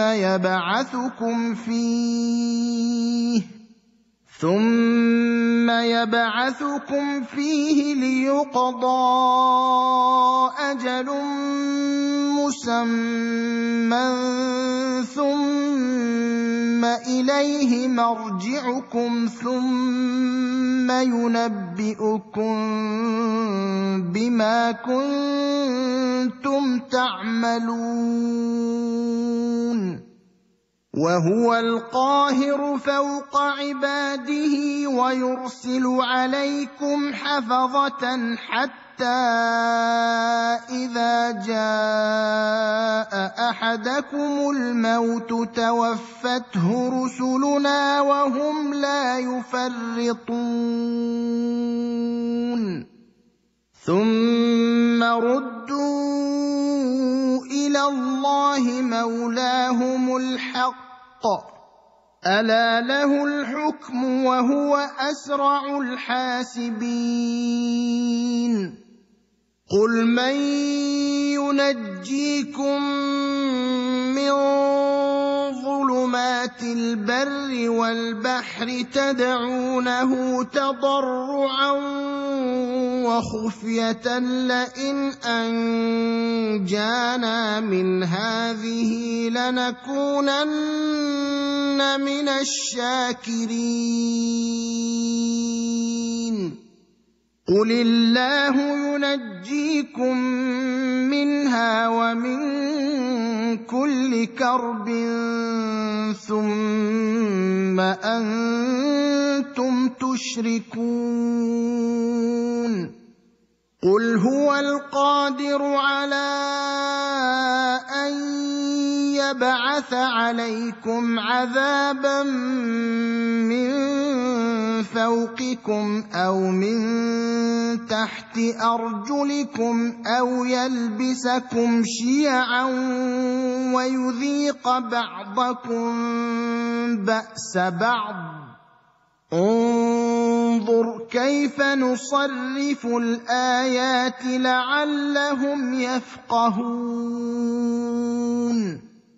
وكذب به قومك وهو الحق قل لست عليكم بوكيل لكل نبأ مستقر وسوف تعلمون وإذا رأيت الذين يخوضون في آياتنا فأعرض عنهم حتى يخوضوا في حديث غيره وإما ينسينك الشيطان فلا تقعد بعد الذكرى مع القوم الظالمين وما على الذين يتقون من حسابهم من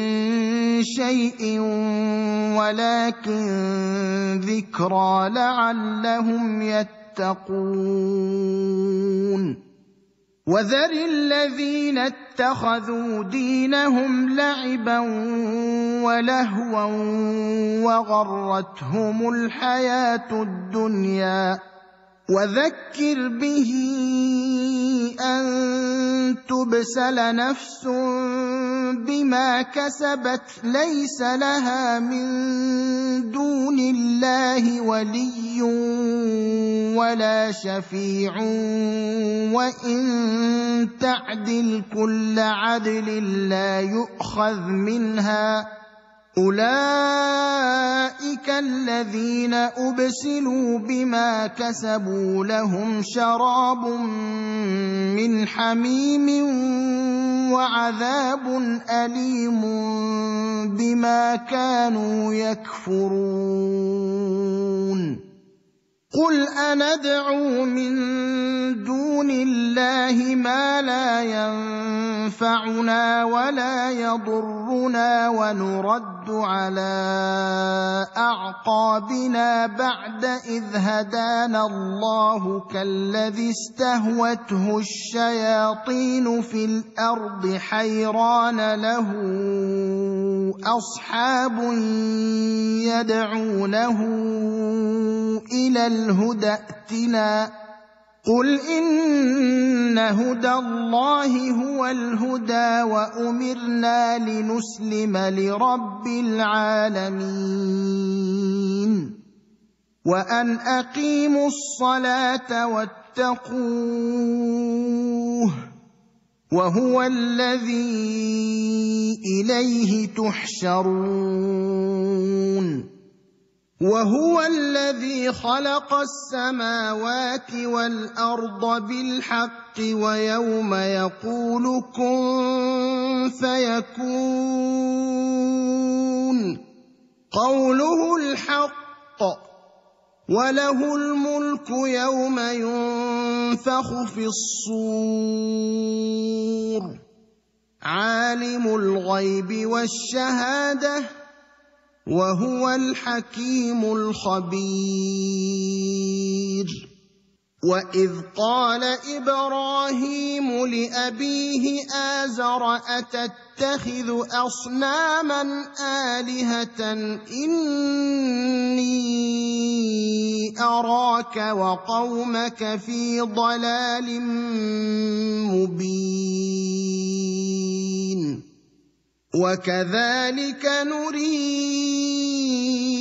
إبراهيم ملكوت السماوات والأرض وليكون من الموقنين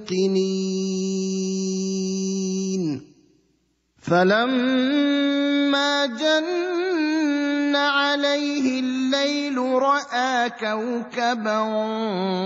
قال هذا ربي فلما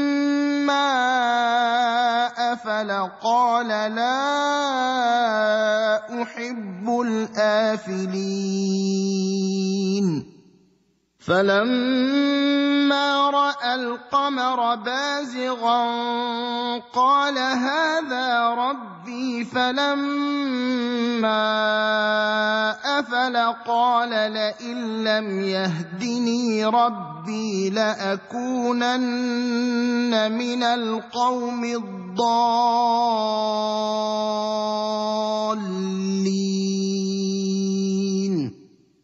فلما رأى الشمس بازغة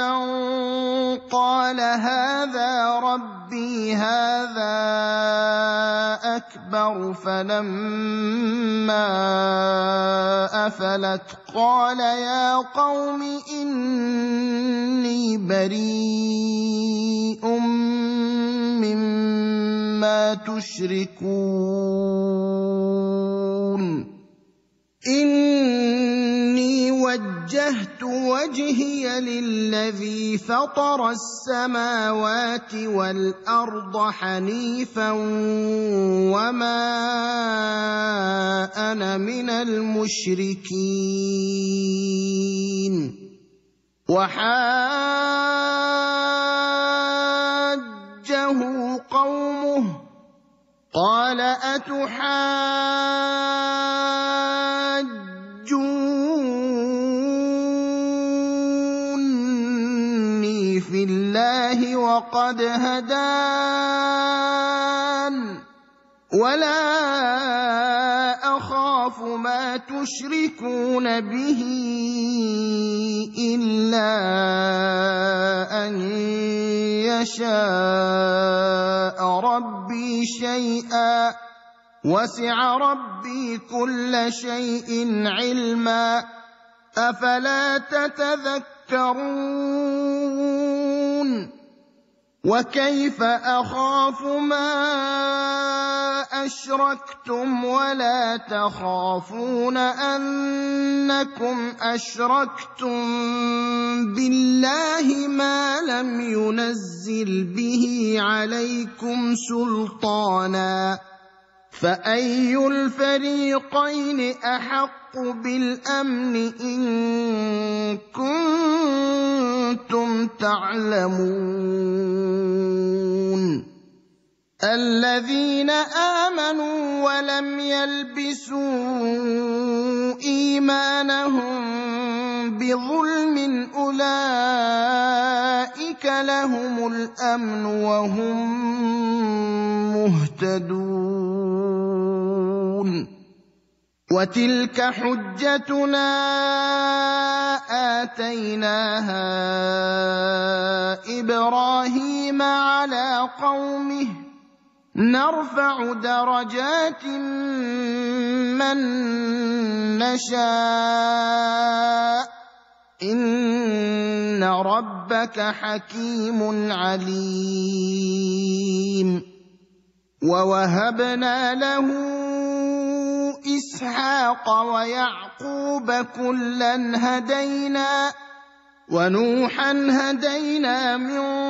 قبل ومن ذريته داود وسليمان وأيوب ويوسف وموسى وهارون وكذلك نجزي المحسنين وزكريا ويحيى وعيسى وإلياس كل من الصالحين وإسماعيل واليسع ويونس ولوطا وكلا فضلنا على العالمين ومن آبائهم وذرياتهم وإخوانهم واجتبيناهم وهديناهم إلى صراط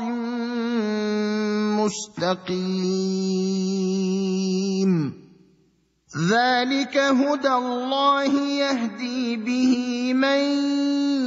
يشاء من عباده ولو أشركوا لحبط عنهم ما كانوا يعملون أولئك الذين آتيناهم الكتاب والحكم والنبوة فإن يكفر بها هؤلاء فقد وكلنا بها قوما ليسوا بها بكافرين أولئك الذين هدى الله فبهداه مقتده قل لا أسألكم عليه أجرا إن هو إلا ذكرى للعالمين وما قدروا الله حق قدره إذ قالوا ما أنزل الله على بشر من شيء قل من أنزل الكتاب الذي جاء به موسى نورا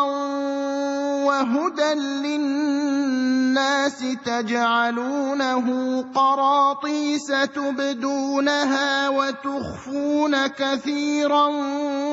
وعلمتم ما لم تعلموا أنتم ولا آباؤكم قل الله ثم ذرهم في خوضهم يلعبون وهذا كتاب أنزلناه مبارك مصدق الذي بين يديه ولتنذر أم القرى ومن حولها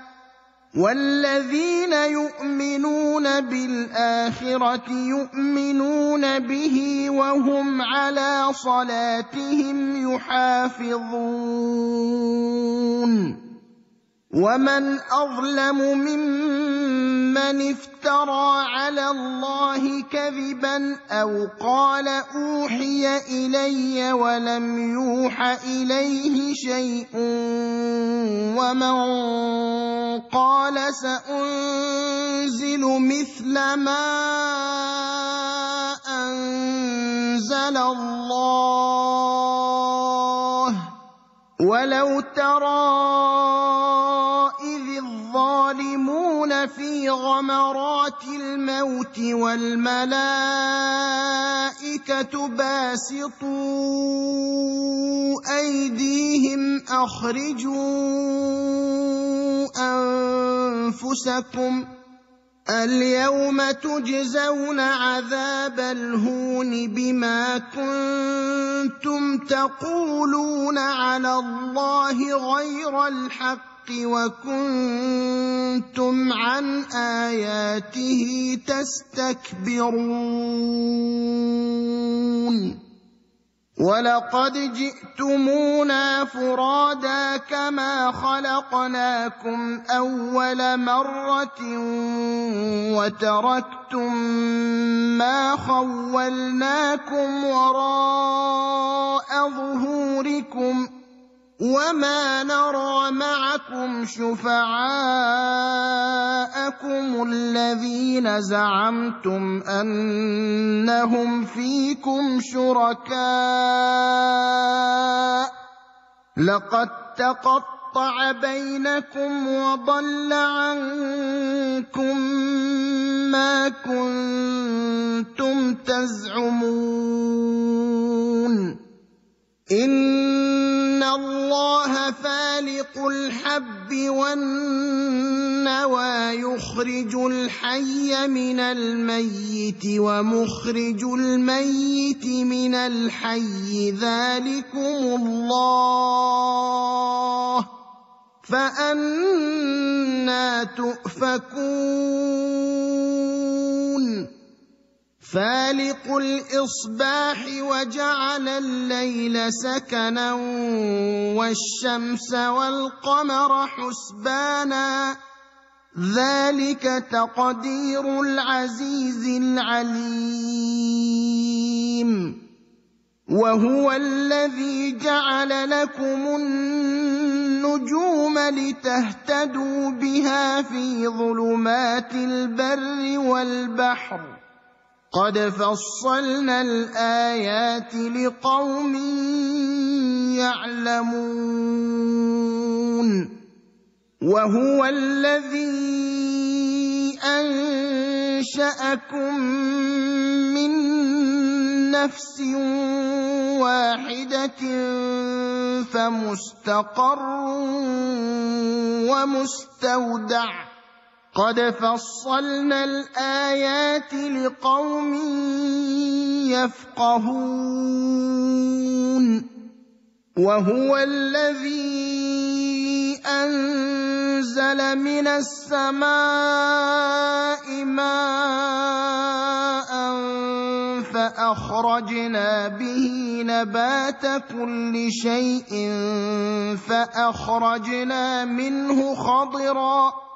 فأخرجنا منه خضرا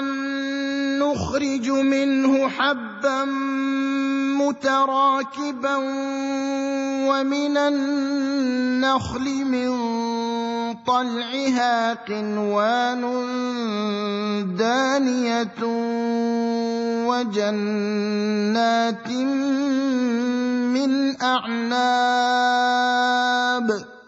وجنات من أعناب والزيتون والرمان مشتبها وغير متشابه انظروا إلى ثمره إذا أثمر وينعه إن في ذلكم لآيات لقوم يؤمنون وجعلوا لله شركاء الجن وخلقهم وخرقوا له بنين وبنات بغير علم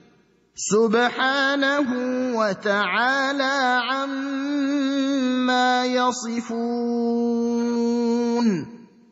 بديع السماوات والأرض أنى يكون له ولد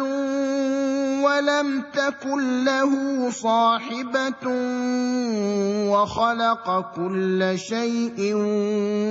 وهو بكل شيء عليم ذلكم الله ربكم لا إله إله إلا هو خالق كل شيء فاعبدوه وهو على كل شيء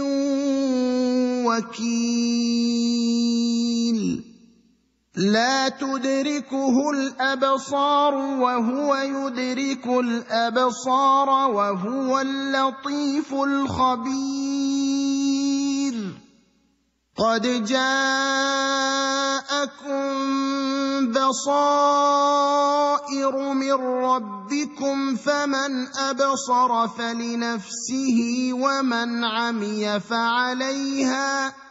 وما أنا عليكم بحفيظ وكذلك نصرف الآيات وليقولوا درست ولنبينه لقوم يعلمون اتبع ما أوحي إليك من ربك لا إله إلا هو وأعرض عن المشركين ولو شاء الله ما أشركوا وما جعلناك عليهم حفيظا وما أنت عليهم بوكيل ولا تسبوا الذين يدعون من دون الله فيسبوا الله عدوا بغير علم كذلك زينا لكل أمة عملهم ثم إلى ربهم مرجعهم فينبئهم بما كانوا يعملون وأقسموا بالله جهد أيمانهم لئن جاءتهم آية ليؤمنن بها قل إنما الآيات عند الله وما يشعركم أنها إذا جاءت لا يؤمنون ونقلب أفئدتهم وأبصارهم كما لم يؤمنوا به أول مرة ونذرهم في طغيانهم يعمهون ولو أننا نزلنا إليهم الملائكة وكلمهم الموتى وحشرنا عليهم كل شيء قبلا ما كانوا ليؤمنوا إلا أن يشاء الله ولكن أكثرهم يجهلون وكذلك جعلنا لكل نبي عدوا شياطين الإنس والجن يوحي بعضهم إلى بعض زخرف القول غرورا ولو شاء ربك ما فعلوه فذرهم وما يفترون ولتصغى إليه أفئدة الذين لا يؤمنون بالآخرة وليرضوه وليقترفوا ما هم مقترفون أفغير الله أبتغي حكما وهو الذي أنزل إليكم الكتاب مفصلا والذين آتيناهم الكتاب يعلمون أنه منزل من ربك بالحق فلا تكونن من الممترين وتمت كلمة ربك صدقا وعدلا لا مبدل لكلماته وهو السميع العليم وإن تطع أكثر من في الأرض يضلوك عن سبيل الله إن يتبعون إلا الظن وإن هم إلا يخرصون إن ربك هو أعلم من يضل عن سبيله وهو أعلم بالمهتدين فكلوا مما ذكر اسم الله عليه إن كنتم بآياته مؤمنين وما لكم ألا تأكلوا مما ذكر اسم الله عليه وقد فصل لكم ما حرم عليكم إلا ما اضطررتم إليه وإن كثيرا ليضلون بأهوائهم بغير علم إن ربك هو أعلم بالمعتدين وذروا ظاهر الإثم وباطنه إن الذين يكسبون الإثم سيجزون بما كانوا يقترفون ولا تأكلوا مما لم يذكر اسم الله عليه وإنه لفسق وإن الشياطين ليوحون إلى أوليائهم ليجادلوكم وإن أطعتموهم إنكم لمشركون أَوَمَنْ كَانَ مَيْتًا فَأَحْيَيْنَاهُ وَجَعَلْنَا لَهُ نُورًا يَمْشِي بِهِ فِي النَّاسِ كَمَنْ مَثَلُهُ فِي الظُّلُمَاتِ لَيْسَ بِخَارِجٍ مِنْهَا كَذَلِكَ زُيِّنَ لِلْكَافِرِينَ مَا كَانُوا يَعْمَلُونَ وَكَذَلِكَ جَعَلْنَا فِي كُلِّ قَرْيَةٍ أَكَابِرَ مُجْرِمِيهَا لِيَمْكُرُوا فِيهَا وَمَا يَمْكُرُونَ إِلَّا بِأَنفُسِهِمْ وَمَا يَشْعُرُونَ وَإِذَا جَاءَتْهُمْ آيَةٌ قَالُوا لَن نُّؤْمِنَ حَتَّىٰ نُؤْتَىٰ مِثْلَ مَا أُوتِيَ رُسُلُ اللَّهِ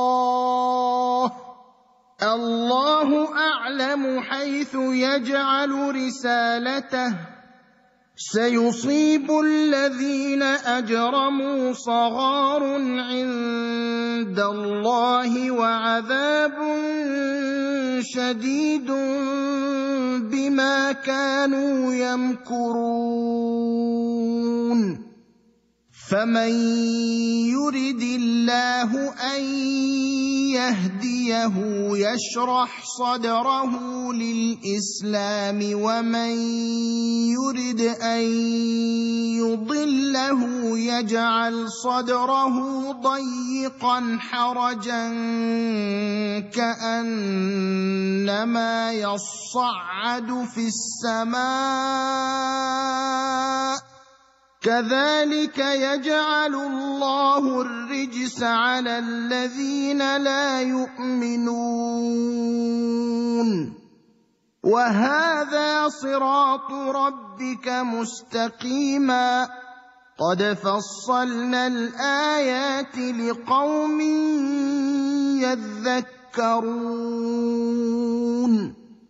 لهم دار السلام عند ربهم وهو وليهم بما كانوا يعملون ويوم يحشرهم جميعا يا معشر الجن قد استكثرتم من الإنس وقال أولياؤهم من الإنس ربنا استمتع بعضنا ببعض وبلغنا أجلنا الذي أجلت لنا قال النار مثواكم خالدين فيها إلا ما شاء الله إن ربك حكيم عليم وكذلك نولي بعض الظالمين بعضا بما كانوا يكسبون يا معشر الجن والإنس ألم يأتكم رسل منكم يقصون عليكم آياتي وينذرونكم لقاء يومكم هذا قالوا شهدنا على أنفسنا وغرتهم الحياة الدنيا وشهدوا على أنفسهم أنهم كانوا كافرين ذلك أن لم يكن ربك مهلك القرى بظلم وأهلها غافلون ولكل درجات مما عملوا وما ربك بغافل عما يعملون وربك الغني ذو الرحمة إن يشأ يذهبكم ويستخلف من بعدكم ما يشاء كما أنشأكم من ذرية قوم آخرين إنما توعدون لآت وما أنتم بمعجزين قل يا قوم اعملوا على مكانتكم إني عامل فسوف تعلمون من تكون له عاقبة الدار إنه لا يفلح الظالمون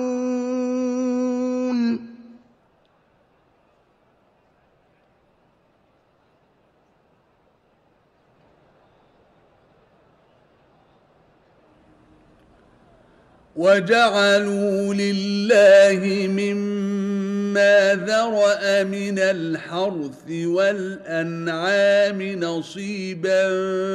فقالوا هذا لله بزعمهم وهذا لشركائنا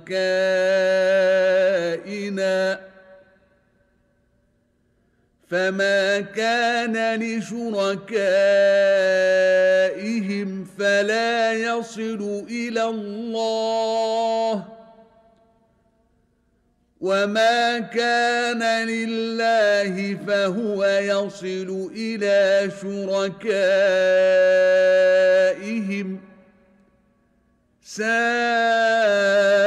ما يحكمون وكذلك زين لكثير من المشركين قتل أولادهم شركاؤهم ليردوهم وليلبسوا عليهم دينهم ولو شاء الله ما فعلوه فذرهم وما يفترون وقالوا هذه أنعام وحرث حجر لا يطعمها إلا من نشاء بزعمهم لا يطعمها إلا من نشاء بزعمهم وأنعام حرمت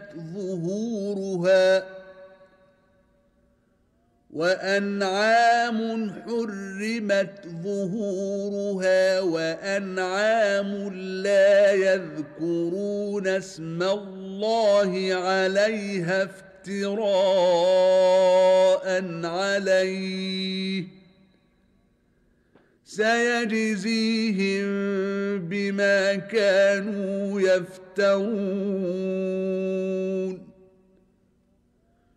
وقالوا ما في بطون هذه الأنعام خالصة لذكورنا ومحرم على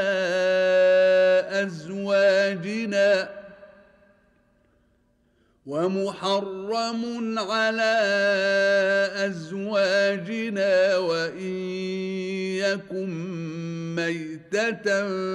فهم فيه شركاء سيجزيهم وصفهم إنه حكيم عليم قد خسر الذين قتلوا أولادهم سفها بغير علم وحرموا ما رزقهم الله افتراء على الله قد ضلوا وما كانوا مهتدين وهو الذي أنشأ جنات معروشات وغير معروشات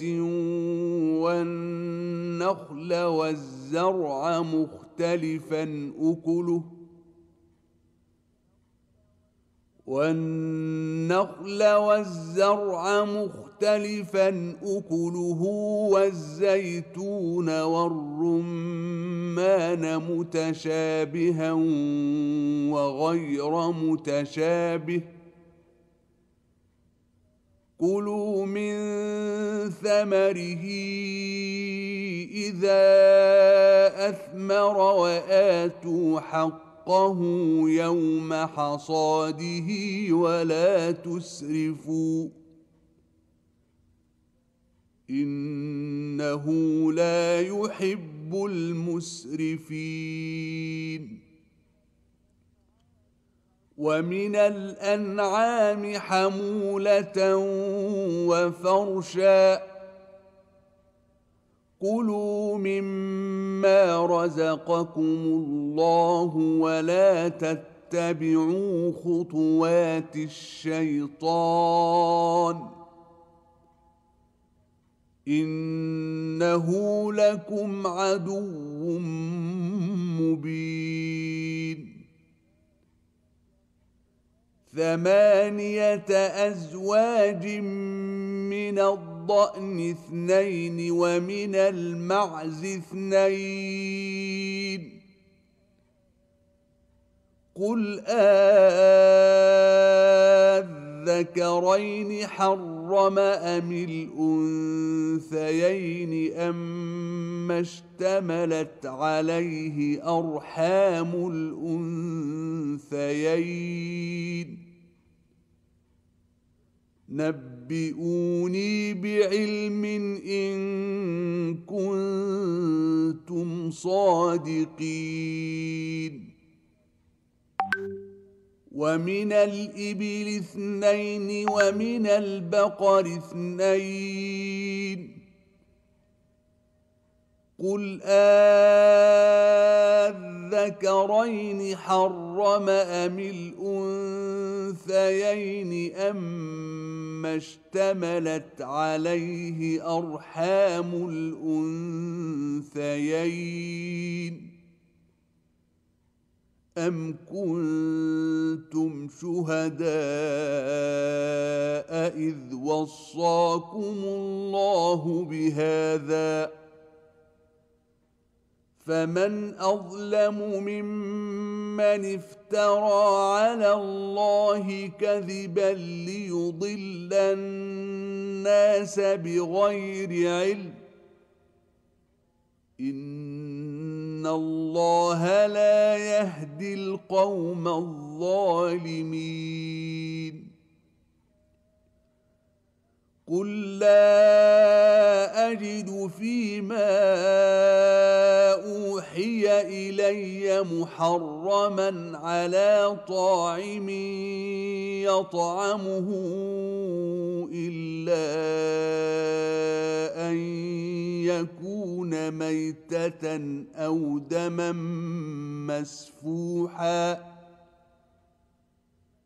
أو دما مسفوحا أو لحم خنزير فإنه رجس أو فسقا أهل لغير الله به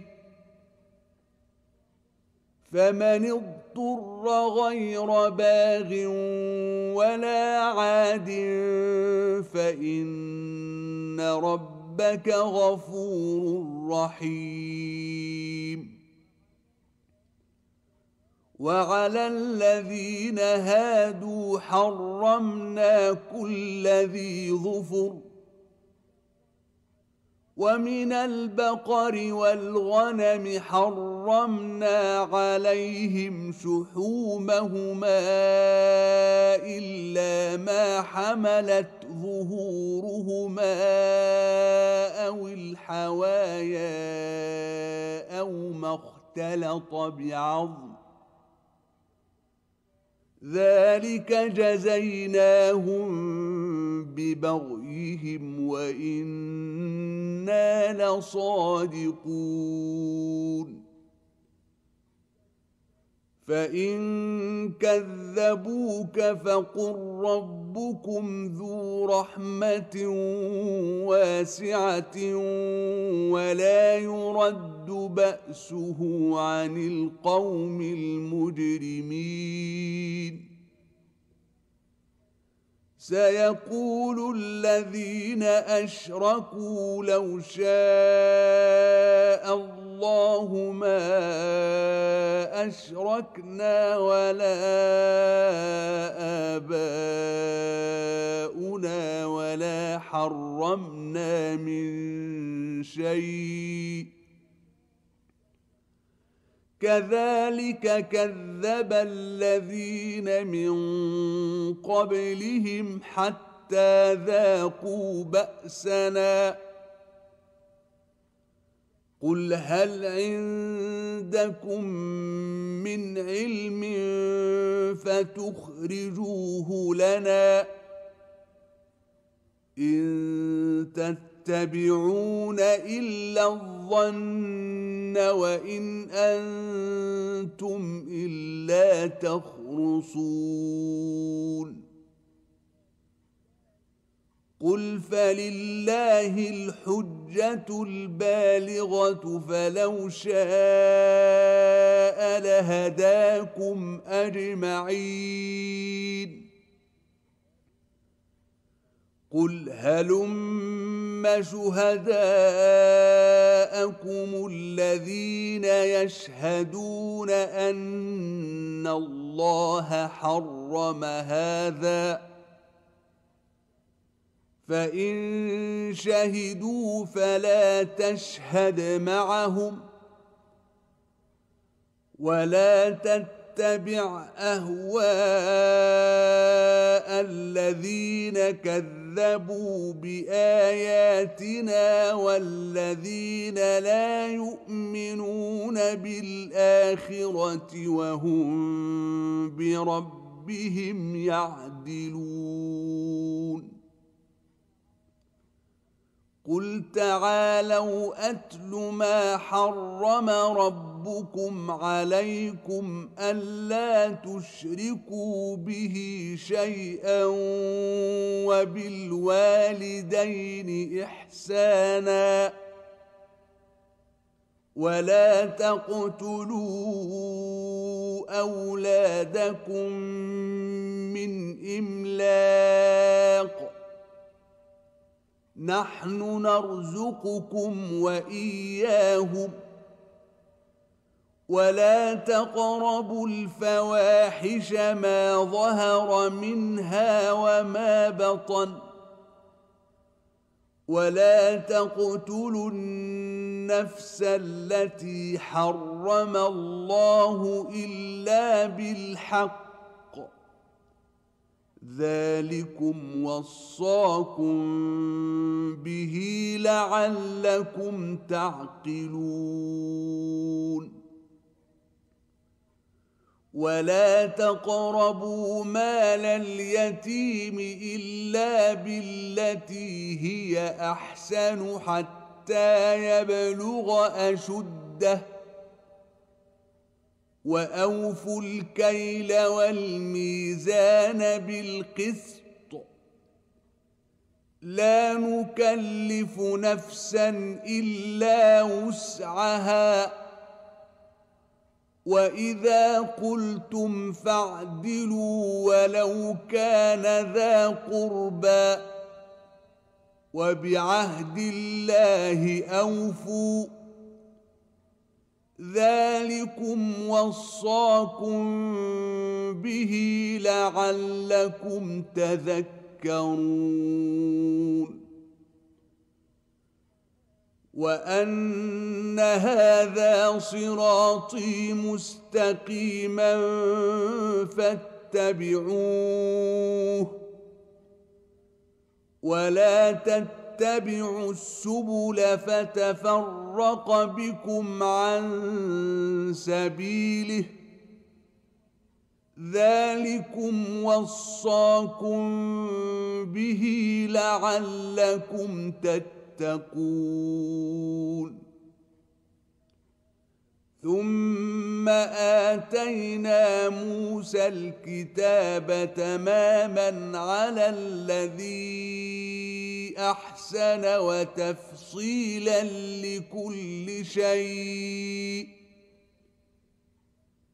وتفصيلا لكل شيء وهدى ورحمة لعلهم بلقاء ربهم يؤمنون وهذا كتاب أنزلناه مبارك فاتبعوه واتقوا لعلكم ترحمون أن تقولوا إنما أنزل الكتاب على طائفتين من قبلنا وإن كنا عن دراستهم لغافلين أو تقولوا لو أنا أنزل علينا الكتاب لكنا أهدى منهم فقد جاءكم بينة من ربكم وهدى ورحمة فمن أظلم ممن كذب بآيات الله وصدف عنها سنجزي الذين يصدفون عن آياتنا سوء العذاب بما كانوا يصدفون هل ينظرون إلا أن تأتيهم الملائكة أو يأتي ربك أو يأتي بعض آيات ربك يوم يأتي بعض آيات ربك لا ينفع نفسا إيمانها لم تكن آمنت من قبل أو كسبت في إيمانها خيرا قل انتظروا إنا منتظرون إن الذين فرقوا دينهم وكانوا شيعا لست منهم في شيء إنما أمرهم إلى الله ثم ينبئهم بما كانوا يفعلون من جاء بالحسنة فله عشر أمثالها ومن جاء بالسيئة فلا يجزى إلا مثلها وهم لا يظلمون قل إنني هداني ربي إلى صراط مستقيم دينا قيما ملة إبراهيم حنيفا وما كان من المشركين قل إن صلاتي ونسكي ومحياي ومماتي لله رب العالمين لا شريك له وبذلك أمرت وأنا أول المسلمين قل أغير الله أبغي ربا وهو رب كل شيء ولا تكسب كل نفس إلا عليها ولا تزر وازرة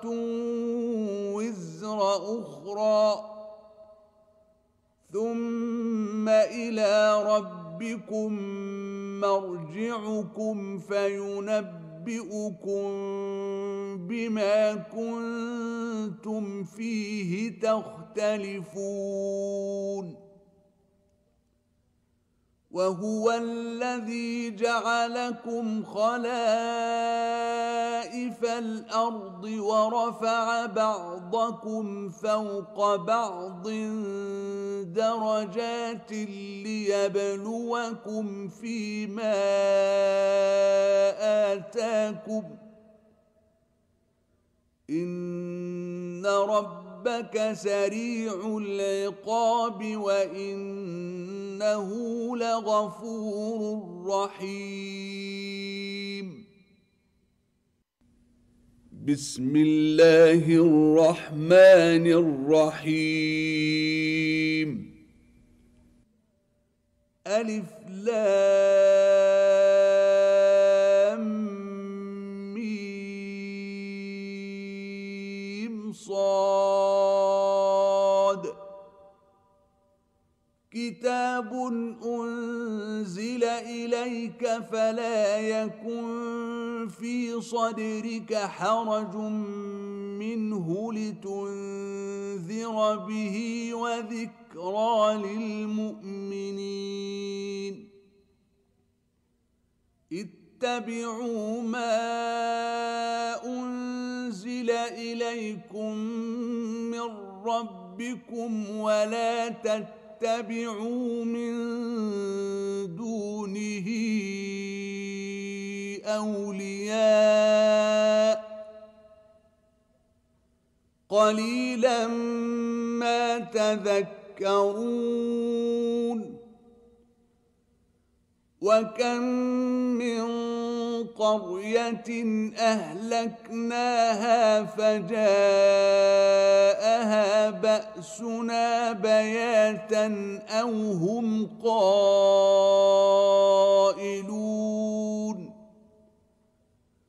فما كان دعواهم إذ جاءهم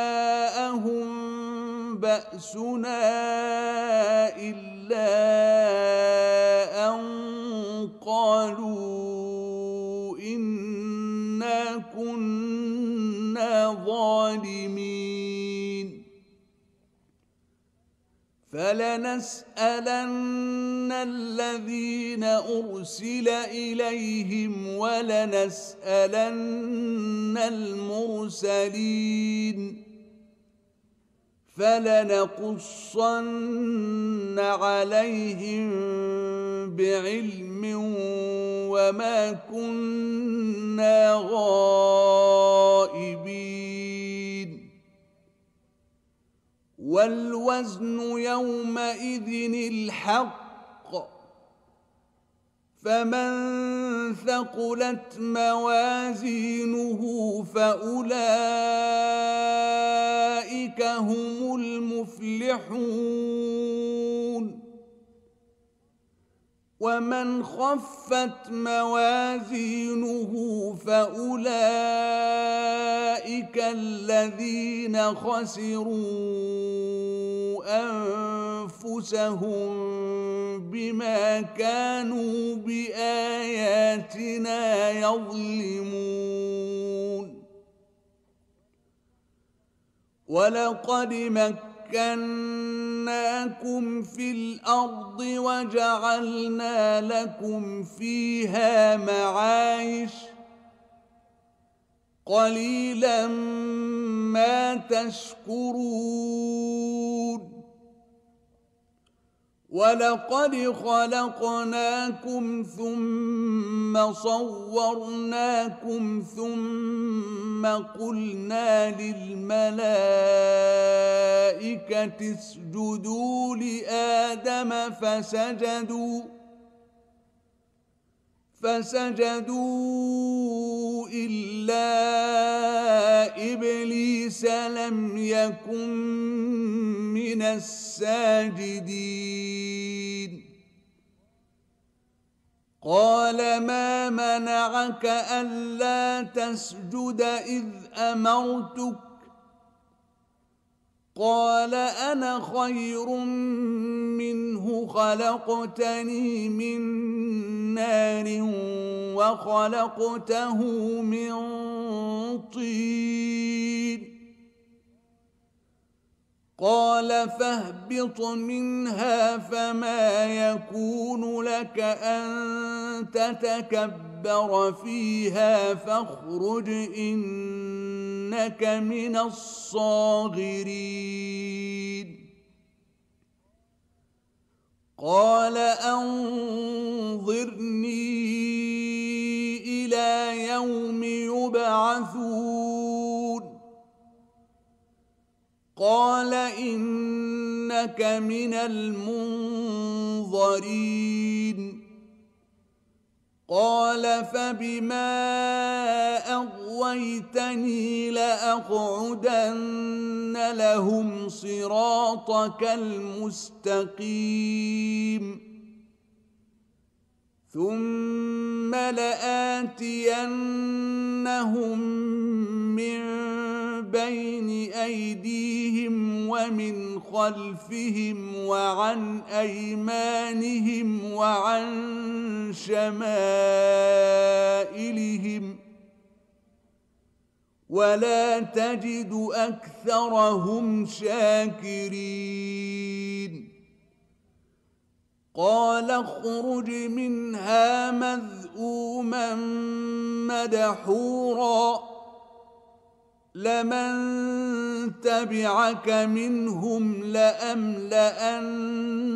جهنم منكم أجمعين ويا آدم اسكن أنت وزوجك الجنة فكلا من حيث شئتما ولا تقربا هذه الشجرة فكلا من حيث شئتما ولا تقربا هذه الشجرة فتكونا من الظالمين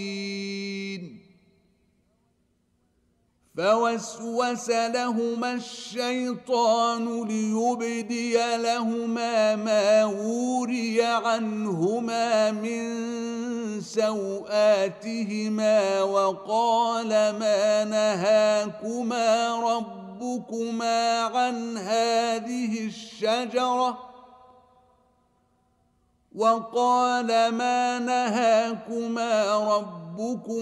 عن هذه الشجرة إلا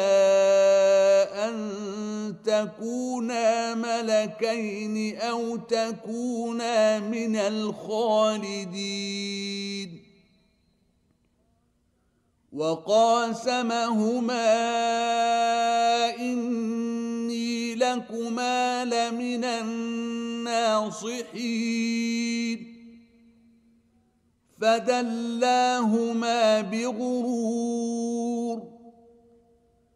فلما ذاقا الشجرة بدت لهما سوآتهما وطفقا يخصفان عليهما من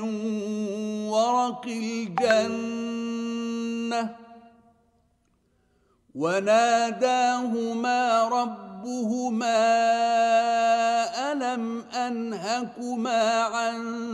تلكما الشجرة وأقل لكما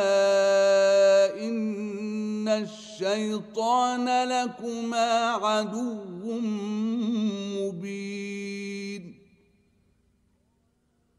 قالا ربنا ظلمنا أنفسنا وإن لم تغفر لنا وترحمنا لنكونن من الخاسرين قال اهبطوا بعضكم لبعض عدو ولكم في الأرض مستقر ومتاع إلى حين قال فيها تحيون وفيها تموتون ومنها تخرجون يا بني آدم قد أنزلنا عليكم لباسا يواري سوآتكم وريشا ولباس التقوى ذلك خير ذلك من آيات الله لعلهم يذكرون يا بني آدم لا يفتننكم الشيطان كما أخرج أبويكم من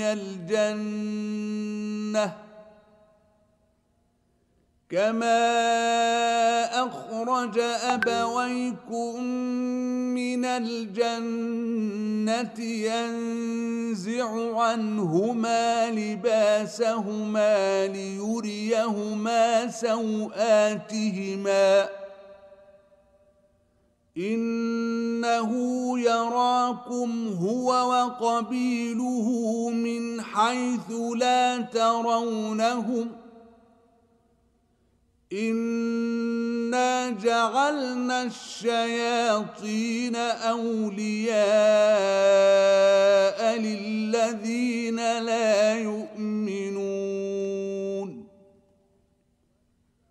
وإذا فعلوا فاحشة قالوا وجدنا عليها آباءنا والله أمرنا بها قل إن الله لا يأمر بالفحشاء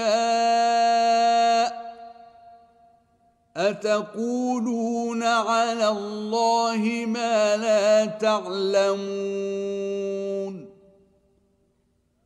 قل أمر ربي بالقسط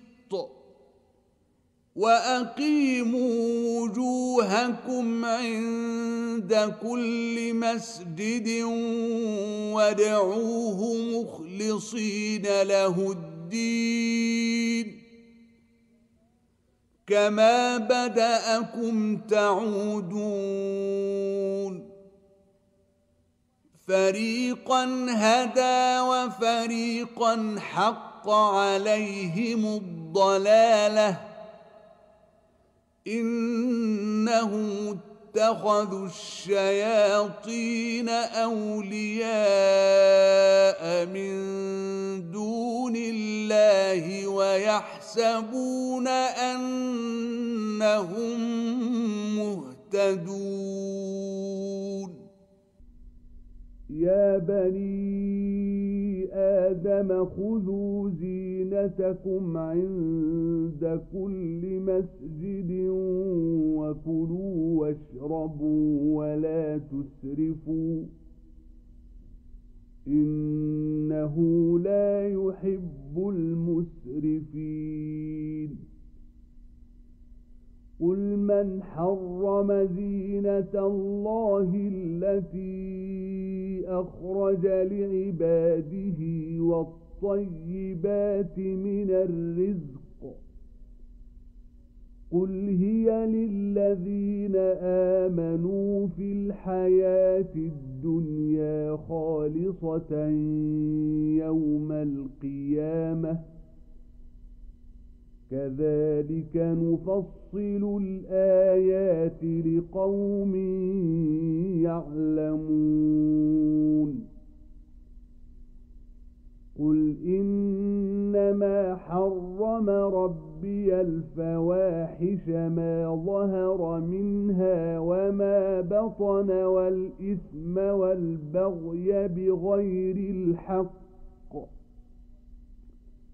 والإثم والبغي بغير الحق وأن تشركوا بالله ما لم ينزل ينزل به سلطانا وأن تشركوا بالله ما لم ينزل به سلطانا وأن تقولوا على الله ما لا تعلمون ولكل أمة أجل فإذا جاء أجلهم لا يستأخرون ساعة ولا يستقدمون يا بني آدم إما يأتينكم رسل منكم يقصون عليكم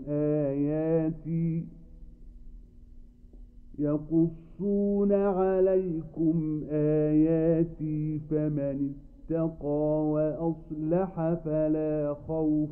عليهم ولا هم يحزنون والذين كذبوا بآياتنا واستكبروا عنها أولئك أصحاب النار هم فيها خالدون فمن أظلم ممن افترى على الله كذبا أو كذب بآياته أولئك ينالهم نصيبهم من الكتاب حتى إذا جاءتهم رسلنا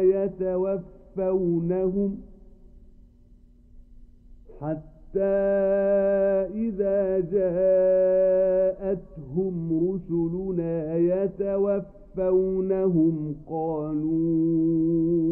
أين ما كنتم تدعون من دون الله قالوا ضلوا عنا وشهدوا على أنفسهم أنهم كانوا كافرين قال ادخلوا في قد خلت من قبلكم من الجن والإنس في النار كلما دخلت أمة لعنت أختها حتى إذا اداركوا فيها جميعا قالت أخراهم لأولاهم ربنا هؤلاء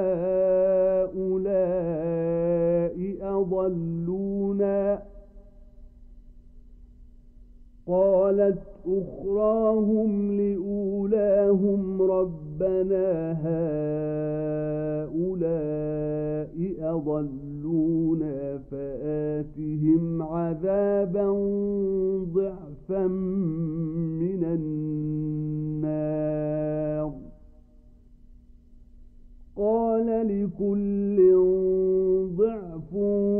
ولكن لا تعلمون وقالت أولاهم لأخراهم فما كان لكم علينا من فضل فذوقوا العذاب بما كنتم تكسبون إن الذين كذبوا بآياتنا واستكبروا عنها لا تفتح لهم أبواب السماء ولا يدخلون الجنة حتى يلج الجمل في سم الخياط وكذلك نجزي المجرمين لهم من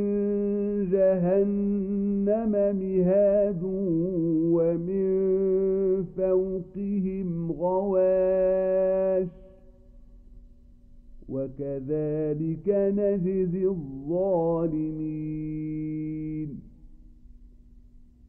والذين آمنوا وعملوا الصالحات لا نكلف نفسا إلا وسعها أولئك أصحاب الجنة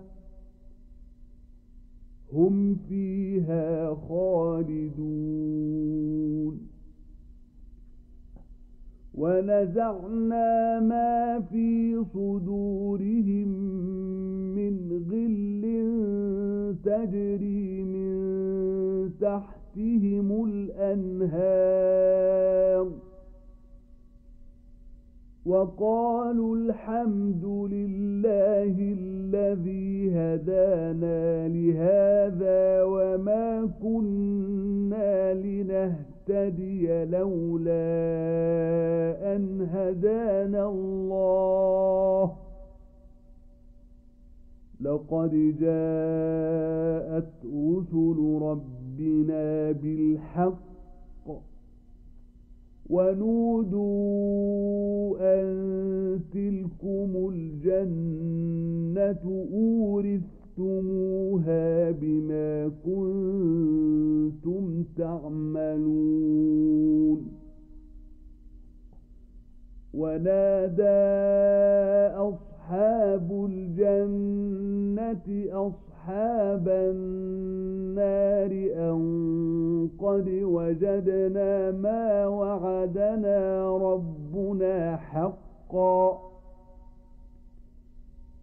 أن قد وجدنا ما وعدنا ربنا حقا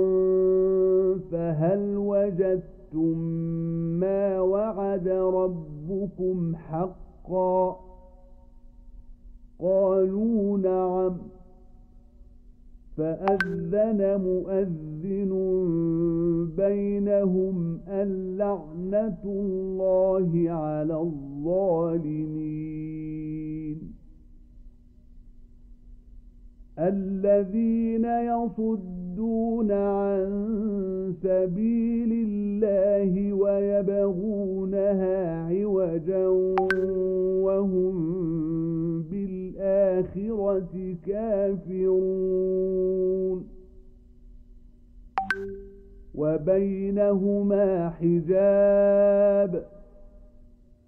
وعلى الأعراف رجال يعرفون كلا بسيماهم ونادوا أصحاب الجنة أن سلام عليكم لم يدخلوها وهم يطمعون وإذا صرفت أبصارهم تلقاء أصحاب النار قالوا ربنا لا تجعلنا مع القوم الظالمين ونادى أصحاب الأعراف رجالا يعرفونهم بسيماهم قالوا ما أغنى عنكم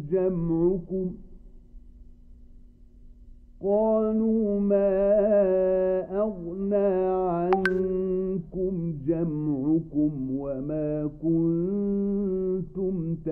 تستكبرون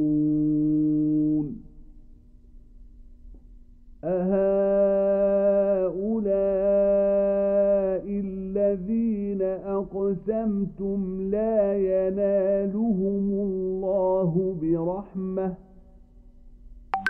ادخلوا الجنة لا خوف عليكم ولا أنتم تحزنون ونادى أصحاب النار أصحاب الجنة أن أفيضوا علينا من الماء أو مما رزقكم الله قالوا إن الله حرمهما على الكافرين الذين اتخذوا دينهم لهوا ولعبا وغرتهم الحياة الدنيا فاليوم ننساهم كما نسوا لقاء يومهم هذا وما كانوا بآياتنا يجحدون ولقد جئناهم بكتاب فصلناه على علم هدى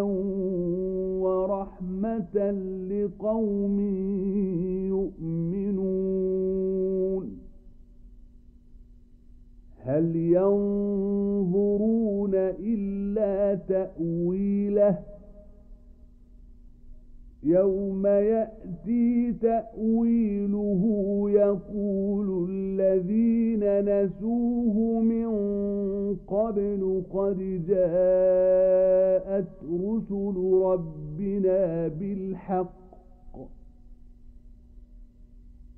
جاءت رسل ربنا بالحق فهل لنا من شفعاء فيشفعوا لنا أو نرد فنعمل غير الذي كنا نعمل قد خسروا أنفسهم وضل عنهم ما كانوا يفترون إن ربكم الله الذي خلق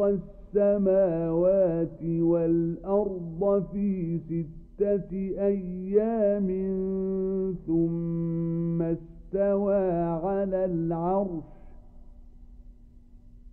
ثم استوى على العرش يغشي الليل النهار يطلبه حثيثا والشمس والقمر والنجوم مسخرات بأمره ألا له الخلق والأمر تبارك الله رب العالمين ادعوا ربكم تضرعا وخفية إنه لا يحب المعتدين ولا تفسدوا في الأرض بعد إصلاحها ودعوه خوفا وطمعا إن رحمة الله قريب من المحسنين وهو الذي يرسل الرياح بشرا بين يدي رحمته حتى إذا أقلت سحابا ثقالا سقناه لبلد ميت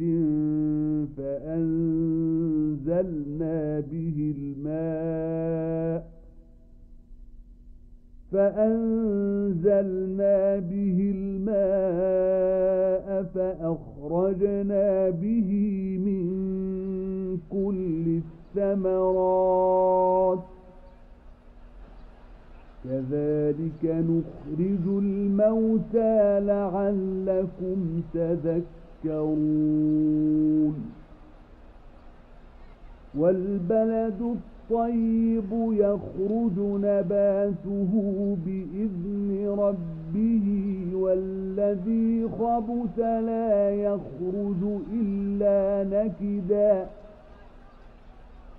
كذلك نصرف الآيات لقوم يشكرون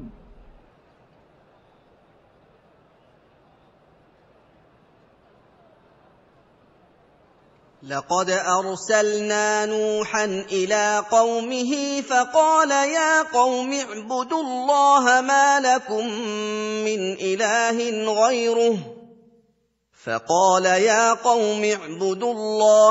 لكم من إله غيره إني أخاف عليكم عذاب يوم عظيم قال الملأ من قومه إنا لنراك في ضلال مبين قال يا قوم ليس بي ضلالة ولكني رسول من رب العالمين أبلغكم رسالات ربي وأنصح لكم وأعلم من الله ما لا تعلمون أوعجبتم أن جاءكم ذكر من ربكم على رجل منكم لينذركم ولتتقوا ولعلكم ترحمون فكذبوه فأنجيناه والذين معه في الفلك وأغرقنا الذين كذبوا بآياتنا إنهم كانوا قوما عمين وإلى عاد أخاهم هودا قال يا قوم اعبدوا الله ما لكم من إله غيره أفلا تتقون قال الملأ الذين كفروا من قومه إنا لنراك في سفاهة وإنا لنظنك من الكاذبين قال يا قوم ليس بي سفاهة ولكني رسول من رب العالمين أبلغكم رسالات ربي وأنا لكم ناصح أمين أوعجبتم أن جاءكم ذكر من ربكم على رجل منكم لينذركم واذكروا إذ جعلكم خلفاء من بعد قوم نوح وزادكم في الخلق بسطة فاذكروا آلاء الله لعلكم تفلحون قالوا أجئتنا لنعبد الله وحده ونذر ما كان يعبد آباؤنا فأتنا بما تعدنا إن كنت من الصادقين قال قد وقع عليكم من ربكم رجس وغضب أتجادلونني في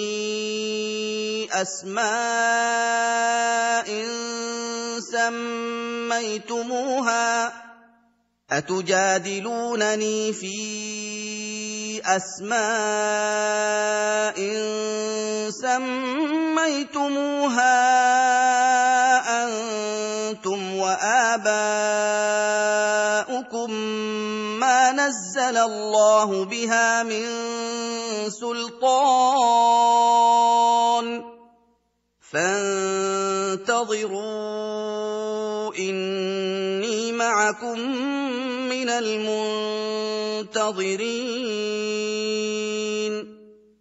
فأنجيناه والذين معه برحمة منا وقطعنا دابر الذين كذبوا بآياتنا وما كانوا مؤمنين وإلى ثمود أخاهم صالحا قال يا قوم اعبدوا الله ما لكم من إله غيره قد جاءتكم بينة من ربكم هذه ناقة الله لكم آية فذروها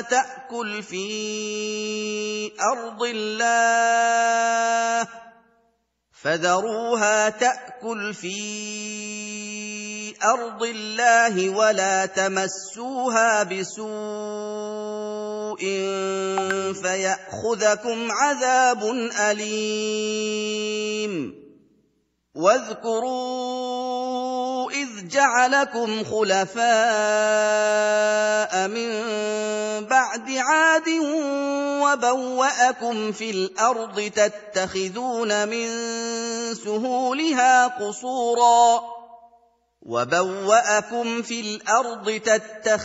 من سهولها قصورا وتنحتون الجبال بيوتا فاذكروا آلاء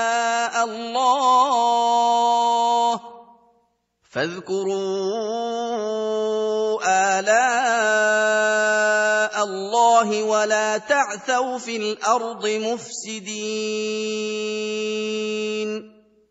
قال الملأ الذين استكبروا من قومه للذين استضعفوا لمن آمن منهم أتعلمون أن صالحا مرسل من ربه قالوا إنا بما أرسل به مؤمنون قال الذين استكبروا إنا بالذي آمنتم به كافرون فعقروا الناقة وعتوا عن أمر ربهم وقالوا يا صالح ائتنا بما تعدنا إن كنت من المرسلين فأخذتهم الرجفة فأصبحوا في دارهم جاثمين فتولى عنهم وقال يا قوم لقد أبلغتكم رسالة ربي ونصحت لكم ولكن لا تحبون الناصحين ولوطا إذ قال لقومه أتأتون الفاحشة ما سبقكم بها من أحد من العالمين إنكم لتأتون الرجال شهوة من دون النساء بل أنتم قوم مسرفون وما كان جواب قومه إلا أن قالوا أخرجوهم من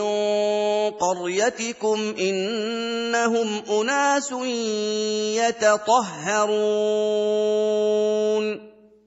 فأنجيناه وأهله إلا امرأته كانت من الغابرين وأمطرنا عليهم مطرا فانظر كيف كان عاقبة المجرمين وإلى مدين أخاهم شعيبا قال يا قوم اعبدوا الله ما لكم من إله غيره قد جاءتكم بينة من ربكم فأوفوا الكيل والميزان ولا تبخسوا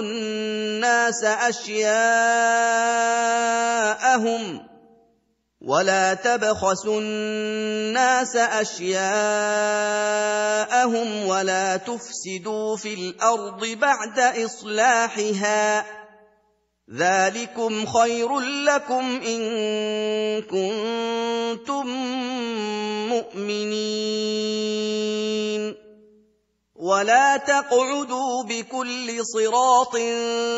توعدون وتصدون عن سبيل الله من آمن به وتبغونها عوجا واذكروا إذ كنتم قليلا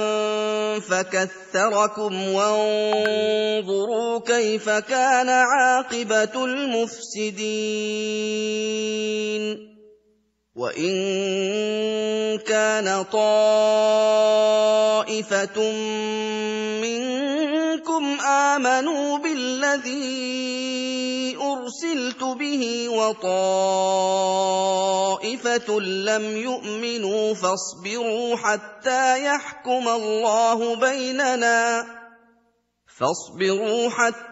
يحكم الله بيننا وهو خير الحاكمين قال الملأ الذين استكبروا من قومه لنخرجنك يا شعيب والذين آمنوا معك من قريتنا أو لتعودن في ملتنا قال أولو كنا كارهين قد افترينا على الله كذبا إن عدنا في ملتكم بعد إذ نجانا الله منها وما يكون لنا أن نعود فيها إلا أن يشاء الله ربنا وسع ربنا كل شيء علما على الله توكلنا ربنا افتح بيننا وبين قومنا بالحق وأنت خير الفاتحين وقال الملأ الذين كفروا من قومه لئن اتبعتم شعيبا إنكم إذا لخاسرون فأخذتهم الرجفة فأصبحوا في دارهم جاثمين الذين كذبوا شعيبا كأن لم يغنوا فيها الذين كذبوا شعيبا كانوا هم الخاسرين فتولى عنهم وقال يا قوم لقد أبلغتكم رسالات ربي ونصحت لكم فكيف آسى على قوم كافرين وما أرسلنا في قرية من نبي إلا أخذنا أهلها بالبأساء والضراء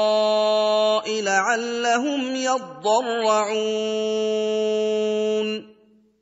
ثم بدلنا مكان السيئة الحسنة حتى عفوا وقالوا قد مس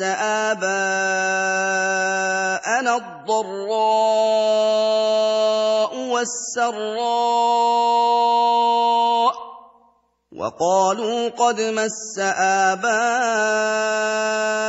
الضراء والسراء فأخذناهم بغتة وهم لا يشعرون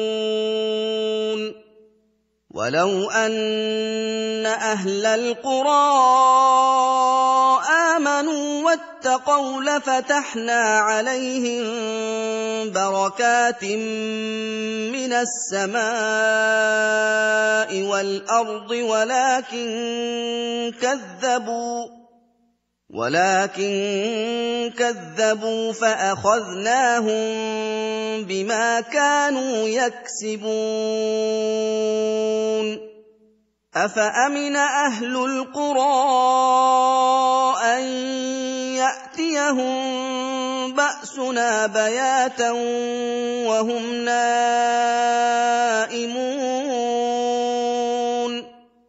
أوأمن أهل القرى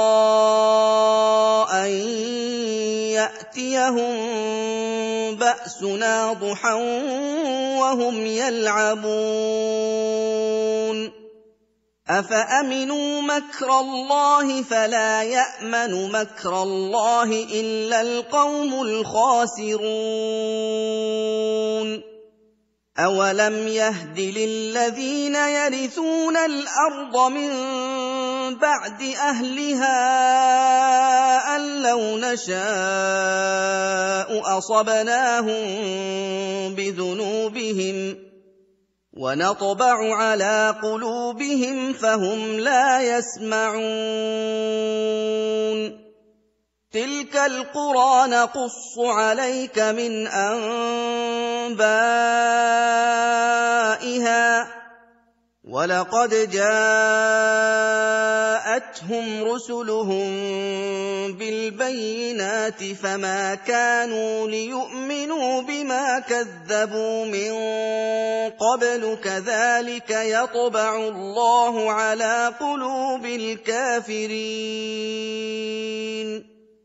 وما وجدنا لأكثرهم من عهد وإن وجدنا أكثرهم لفاسقين ثم بعثنا من بعدهم موسى بآياتنا إلى فرعون وملئه فظلموا بها فانظر كيف كان عاقبة المفسدين وقال موسى يا فرعون إني رسول من رب العالمين حقيق على ألا أقول على الله إلا الحق قد جئتكم ببينة من ربكم فأرسل معي بني إسرائيل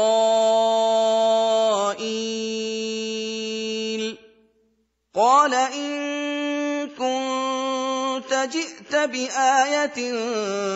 فأت بها إن كنت من الصادقين فألقى عصاه فإذا هي ثعبان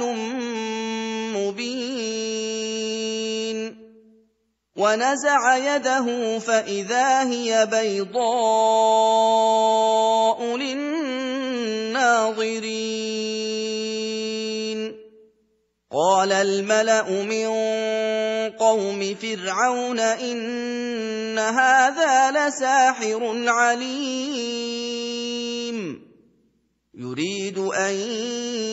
يخرجكم من أرضكم فماذا تأمرون قالوا أرجه وأخاه وأرسل في المدائن حاشرين يأتوك بكل ساحر عليم وجاء السحرة فرعون قالوا إن لنا لأجرا إن كنا نحن الغالبين قال نعم وإنكم لمن المقربين قالوا يا موسى إما أن تلقي وإما أن نكون نحن الملقين قال ألقوا فلما ألقوا سحروا أعين الناس واسترهبوهم وجاءوا بسحر عظيم وأوحينا إلى موسى أن ألق عصاك فإذا هي تلقف ما يأفكون فوقع الحق وبطل ما كانوا يعملون فغلبوا هنالك وانقلبوا صاغرين وألقي السحرة ساجدين قالوا آمنا برب العالمين رب موسى وهارون قال فرعون آمنتم به قبل أن آذن لكم إن هذا لمكر مكرتموه في المدينة لتخرجوا منها أهلها فسوف تعلمون لأقطعن أيديكم وأرجلكم من خلاف ثم لأصلبنكم أجمعين قالوا إنا إلى ربنا منقلبون وما تنقم منا إلا أن آمنا بآيات ربنا لما جاءتنا ربنا أفرغ علينا صبرا وتوفنا مسلمين وقال الملأ من قوم فرعون أتذر موسى وقومه ليفسدوا في الأرض ويذرك وآلهتك قال سنقتل أبناءهم ونستحيي نساءهم وإنا فوقهم قاهرون قال موسى لقومه استعينوا بالله واصبروا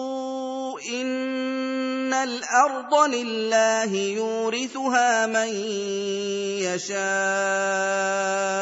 من عباده إن الأرض لله يورثها من يشاء من عباده والعاقبة للمتقين قالوا أوذينا من قبل أن تأتينا ومن بعد ما جئتنا مِتَّنَا قَالَ عَسَىٰ رَبُّكُمْ أَن يُهْلِكَ عَدُوَّكُمْ وَيَسْتَخْلِفَكُمْ فِي الْأَرْضِ فَيَنظُرَ كَيْفَ تَعْمَلُونَ وَلَقَدْ أَخَذْنَا آلَ فِرْعَوْنَ بِالسِّنِينَ وَنَقْصٍ مِّنَ الثَّمَرَاتِ لَعَلَّهُمْ يَذَّكَّرُونَ فَإِذَا جَاءَتْهُمُ الْحَسَنَةُ قَالُوا لَنَا هَٰذِهِ وَإِن تُصِبْهُمْ سَيِّئَةٌ يَطَّيَّرُوا بِمُوسَىٰ وَمَن مَّعَهُ ۗ أَلَا إِنَّمَا طَائِرُهُمْ عِندَ اللَّهِ وَلَٰكِنَّ أَكْثَرَهُمْ لَا يَعْلَمُونَ وَقَالُوا مَهْمَا تَأْتِنَا بِهِ مِنْ آيَةٍ لِتَسْحَرَنَا بِهَا فَمَا نَحْنُ لَكَ بِمُؤْمِنِينَ فَأَرْسَلْنَا عَلَيْهِمُ الطُّوفَانَ وَالْجَرَادَ وَالْقُمَّلَ وَالضَّفَادِعَ وَالدَّمَ آيَاتٍ مُّفَصَّلَاتٍ فَاسْتَكْبَرُوا وَكَانُوا قَوْمًا مُّجْرِمِينَ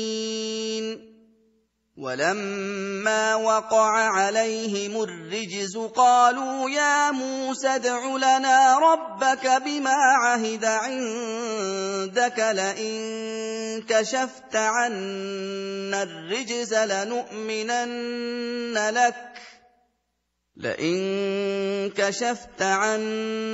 الرِّجْزَ لَنُؤْمِنَنَّ لَكَ وَلَنُرْسِلَنَّ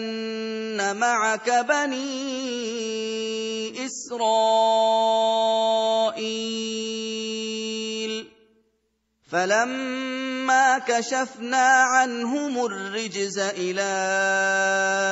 أَجَلٍ هُم بَالِغُوهُ إِذَا هُمْ يَنكُثُونَ فَانتَقَمْنَا مِنْهُمْ فَأَغْرَقْنَاهُمْ فِي الْيَمِّ بِأَنَّهُمْ كَذَّبُوا بِآيَاتِنَا وَكَانُوا عَنْهَا غَافِلِينَ وَأَوْرَثْنَا الْقَوْمَ الَّذِينَ كَانُوا يُسْتَضْعَفُونَ مَشَارِقَ الْأَرْضِ وَمَغَارِبَهَا الَّتِي بَارَكْنَا فِيهَا وَتَمَّتْ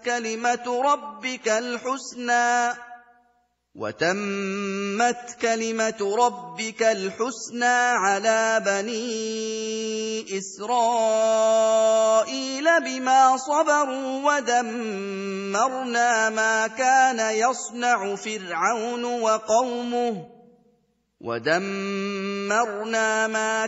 يَصْنَعُ فِرْعَوْنُ وَقَوْمُهُ وَمَا كَانُوا يَعْرِشُونَ وَجَاوَزْنَا بِبَنِي إِسْرَائِيلَ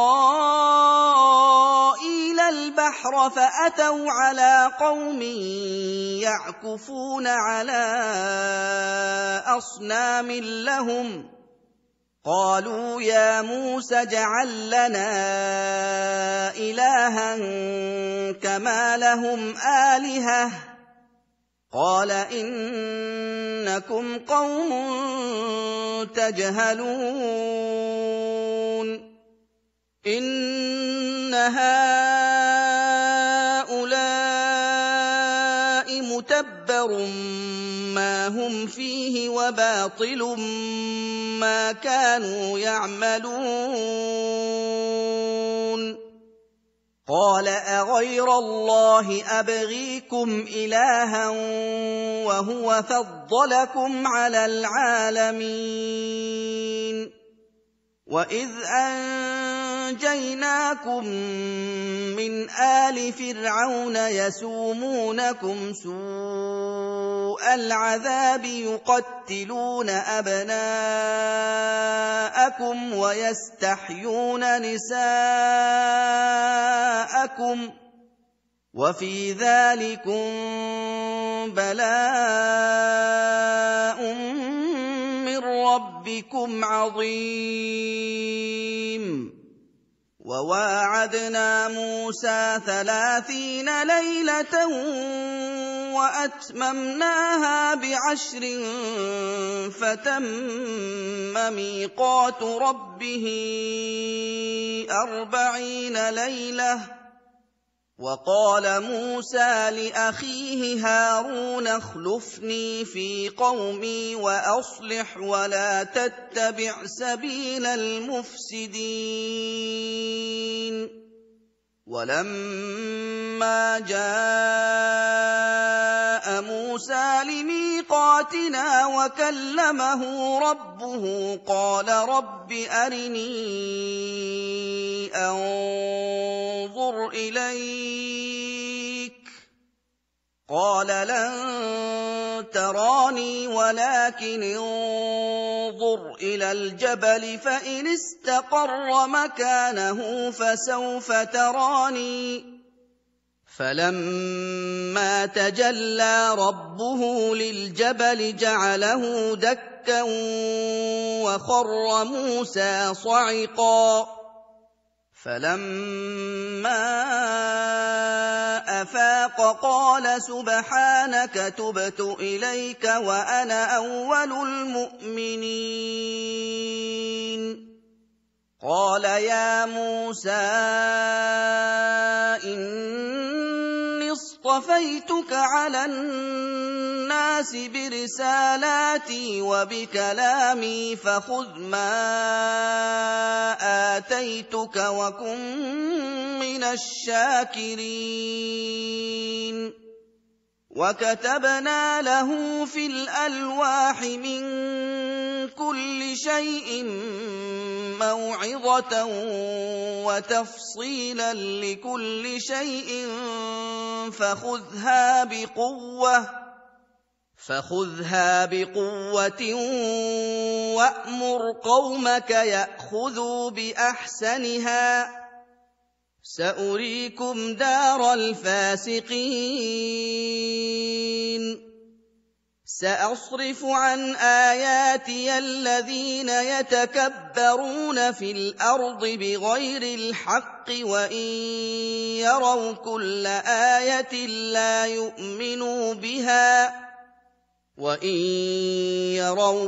آية لا يؤمنوا بها وإن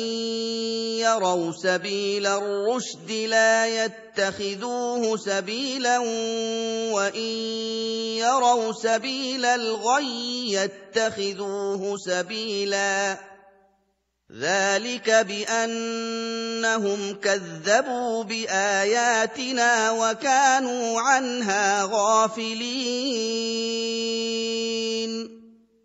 والذين كذبوا بآياتنا ولقاء الآخرة حبطت أعمالهم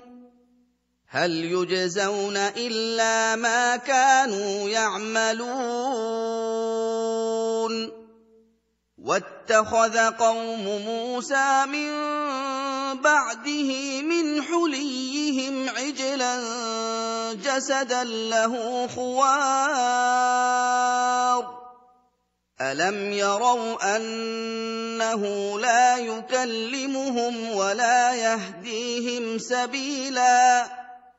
اتخذوه وكانوا ظالمين ولما سقط في أيديهم ورأوا أنهم قد ضلوا قالوا لئن لم يرحمنا ربنا ويغفر لنا لنكونن من الخاسرين ولما رجع موسى إلى قومه غضبان أسفا قال بئس ما خلفتموني من بعدي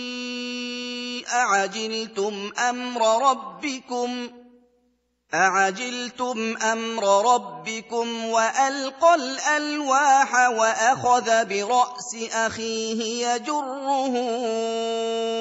إليه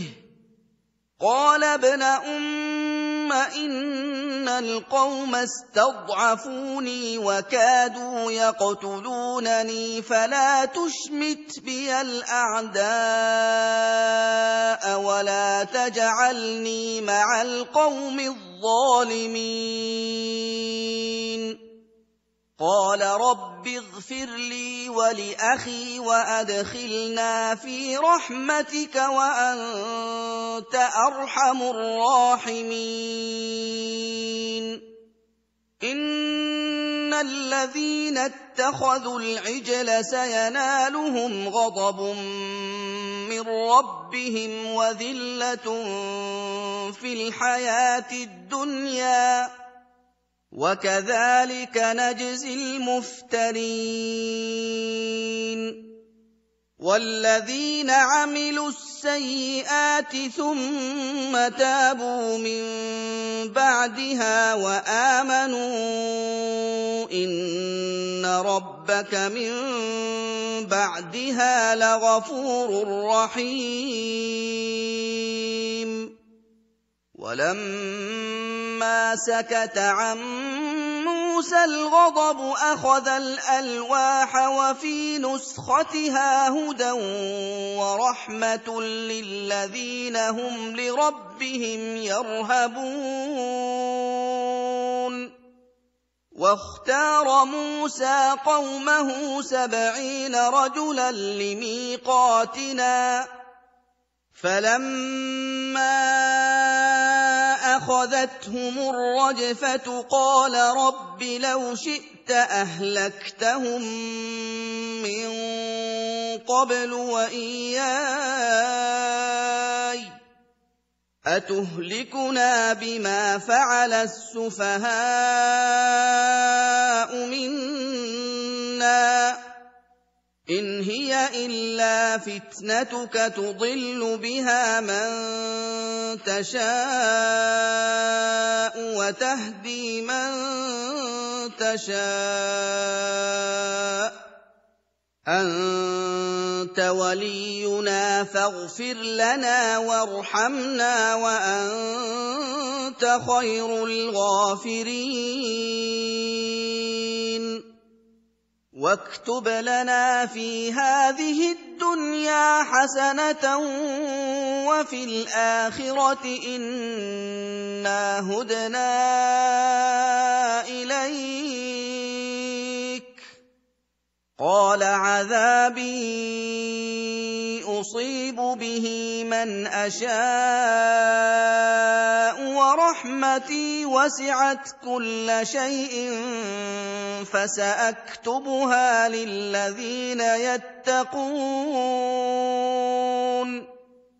فسأكتبها للذين يتقون ويؤتون الزكاة والذين هم بآياتنا يؤمنون الذين يتبعون الرسول النبي الأمي الذي يجدونه مكتوبا عندهم في التوراة والإنجيل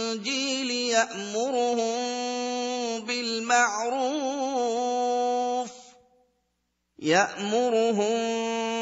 بالمعروف وينهاهم عن المنكر ويحل لهم الطيبات ويحرم عليهم الخبائث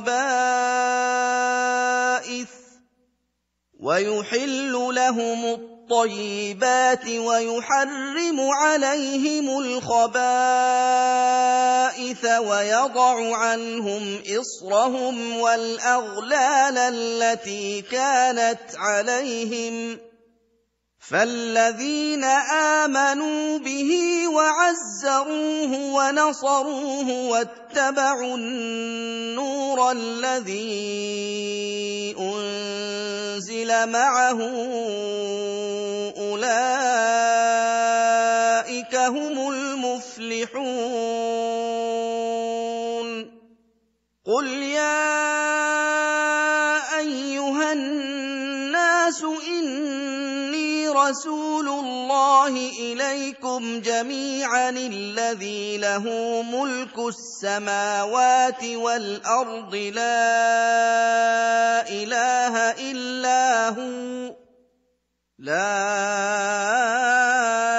إله إلا هو يحيي ويميت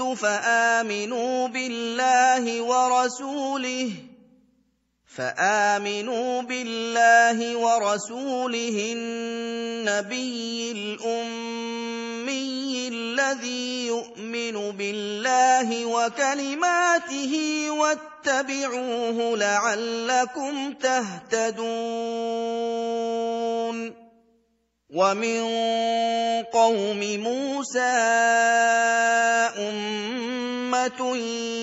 يهدون بالحق وبه يعدلون وقطعناهم 12 أسباطا أمما وأوحينا إلى موسى إذ استسقاه قومه أن اضرب بعصاك الحجر فانبجست منه 12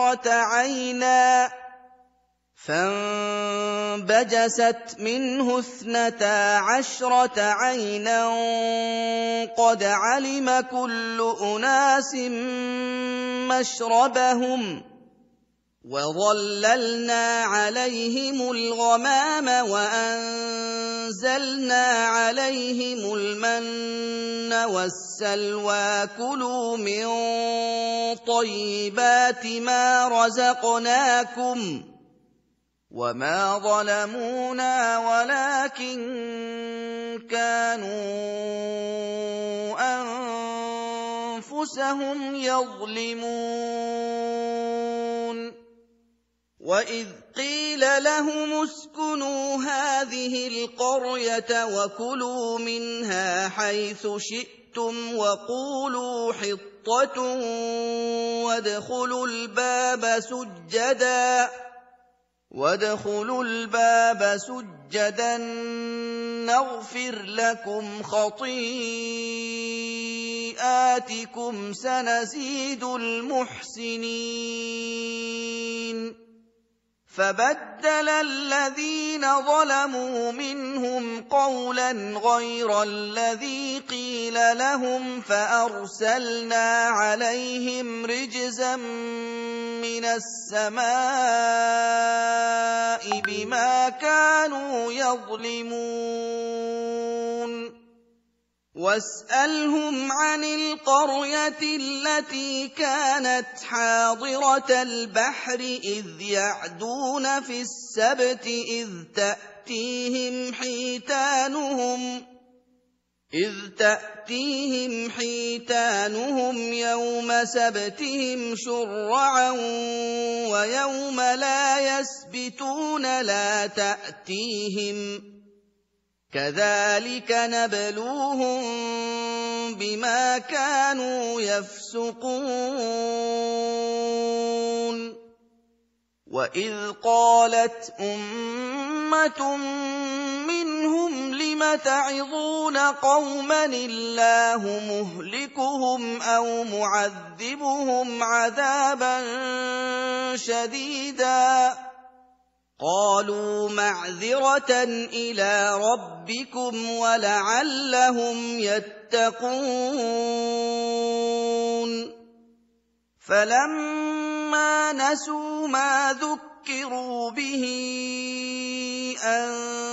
وأنجينا الذين ينهون عن السوء وأخذنا الذين ظلموا بعذاب بئيس بما كانوا يفسقون فلما عتوا عما نهوا عنه قلنا لهم كونوا قردة خاسئين وإذ تأذن ربك ليبعثن عليهم إلى يوم القيامة من يسومهم سوء العذاب إن ربك لسريع العقاب وإنه لغفور رحيم وقطعناهم في الأرض أمما منهم الصالحون ومنهم دون ذلك وبلوناهم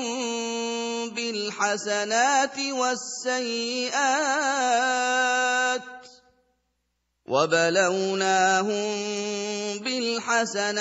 والسيئات لعلهم يرجعون فخلف من بعدهم خلف ورثوا الكتاب يأخذون عرض هذا الأدنى ويقولون سيغفر لنا وإن يأتهم عرض مثله يأخذوه ألم يؤخذ عليهم ميثاق الكتاب ألا يقولوا على الله إلا الحق ودرسوا ما فيه والدار الآخرة خير للذين يتقون أفلا تعقلون والذين يمسكون بالكتاب وأقاموا الصلاة إنا لا نضيع أجر المصلحين وإذ نتقنا الجبل فوقهم كأنه ظلة وظنوا أنه واقع بهم خذوا ما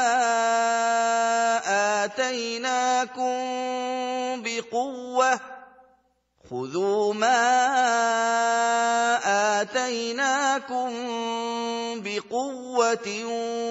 واذكروا ما فيه لعلكم تتقون وإذ أخذ ربك من بني آدم من ظهورهم ذريتهم وأشهدهم على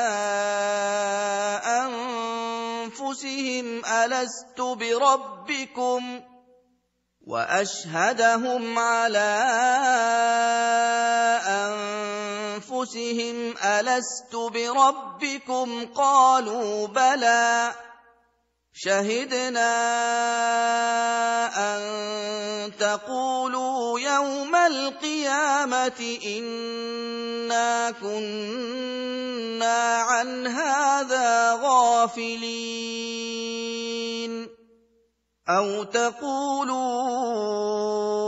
إنما أشرك آباؤنا من قبل وكنا ذرية من بعدهم أفتهلكنا بما فعل المبطلون وكذلك نفصل الآيات ولعلهم يرجعون واتل عليهم نبأ الذي آتيناه آياتنا فانسلخ منها فأتبعه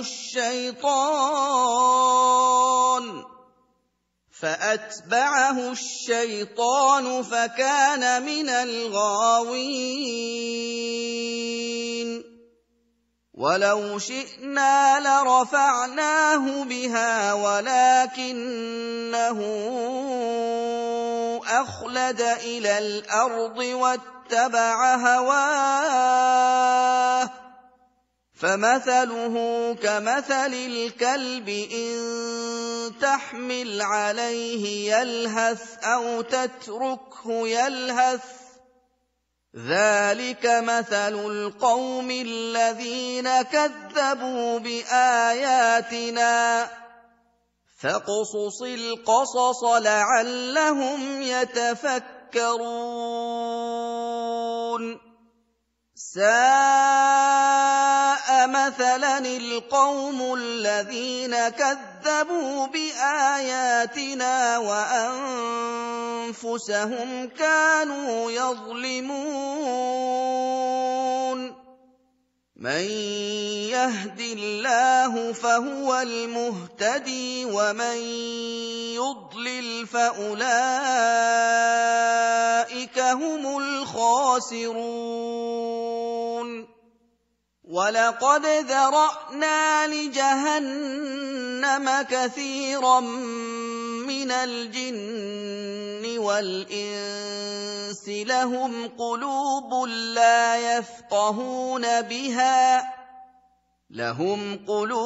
لا يفقهون بها ولهم أعين لا يبصرون بها ولهم آذان لا يسمعون بها أولئك كالأنعام بل هم أضل أولئك هم الغافلون ولله الأسماء الحسنى فادعوه بها وذروا الذين يلحدون في أسمائه سيجزون ما كانوا يعملون وممن خلقنا أمة يهدون بالحق وبه يعدلون والذين كذبوا بآياتنا سنستدرجهم من حيث لا يعلمون وأملي لهم إن كيدي متين أولم يتفكروا ما بصاحبهم من جنة إن هو إلا نذير مبين أولم ينظروا في ملكوت السماوات والأرض وما خلق الله من شيء وأن عسى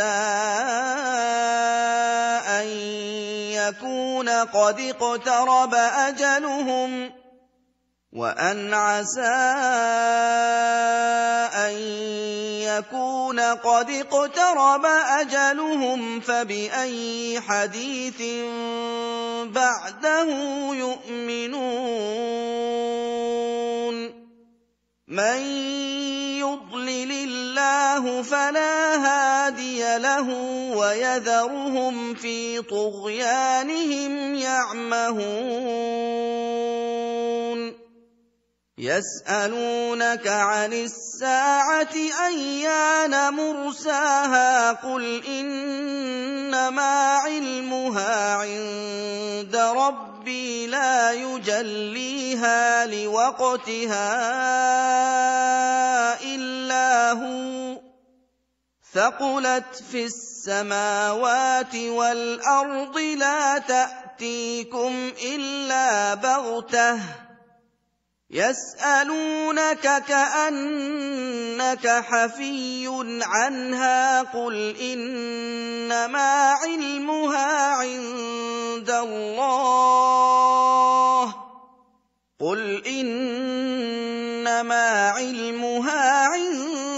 الله ولكن أكثر الناس لا يعلمون قل لا أملك لنفسي نفعا ولا ضرا إلا ما شاء الله ولو كنت أعلم الغيب لاستكثرت من الخير وما مسني السوء إن أنا إلا نذير وبشير لقوم يؤمنون هو الذي خلقكم من نفس واحدة وجعل منها زوجها ليسكن إليها فلما تغشاها حملت حملا خفيفا فمرت به فلما أثقلت دعوا الله ربهما لئن آتيتنا صالحا لنكونن من الشاكرين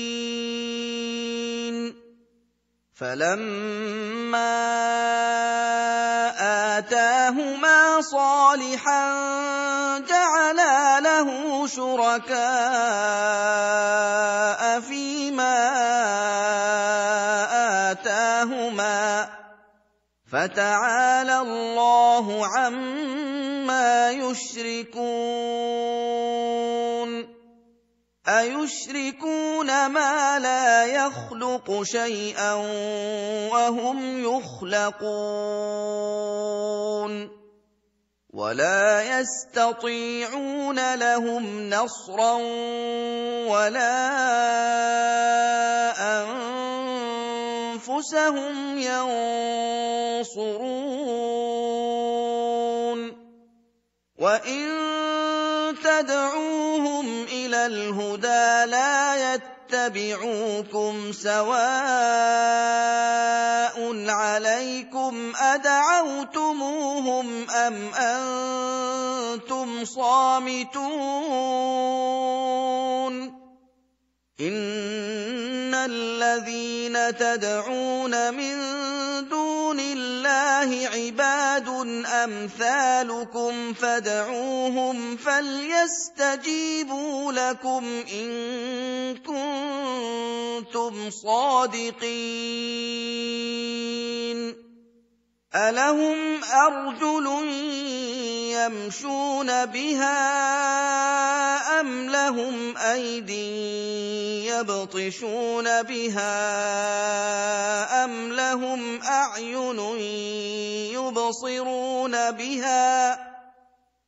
لهم أعين يبصرون بها أم لهم آذان يسمعون بها قل ادعوا شركاءكم ثم كيدون فلا تنظرون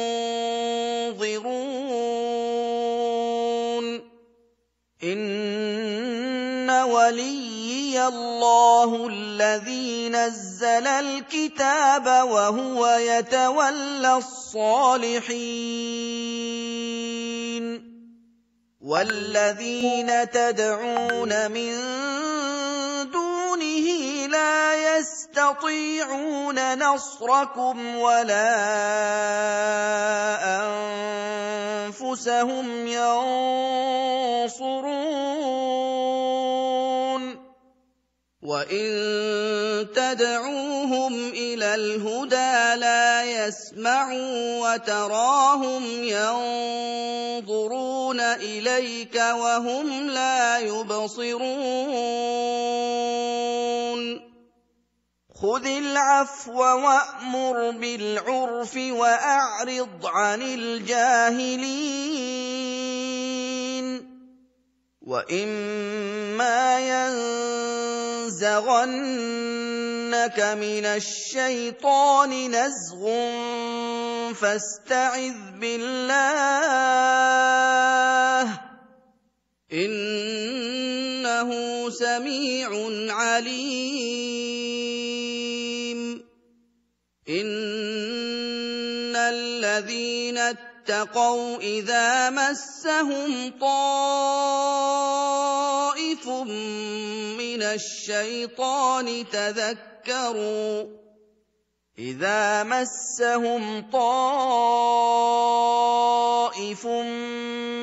الشَّيْطَانِ تَذَكَّرُوا فَإِذَا هُم مُّبْصِرُونَ وَإِخْوَانُهُمْ يَمُدُّونَهُمْ فِي الْغَيِّ ثُمَّ لَا يُقْصِرُونَ وَإِذَا لَمْ تَأْتِهِم بِآيَةٍ قَالُوا لَوْلَا اجْتَبَيْتَهَا ۚ قُلْ إِنَّ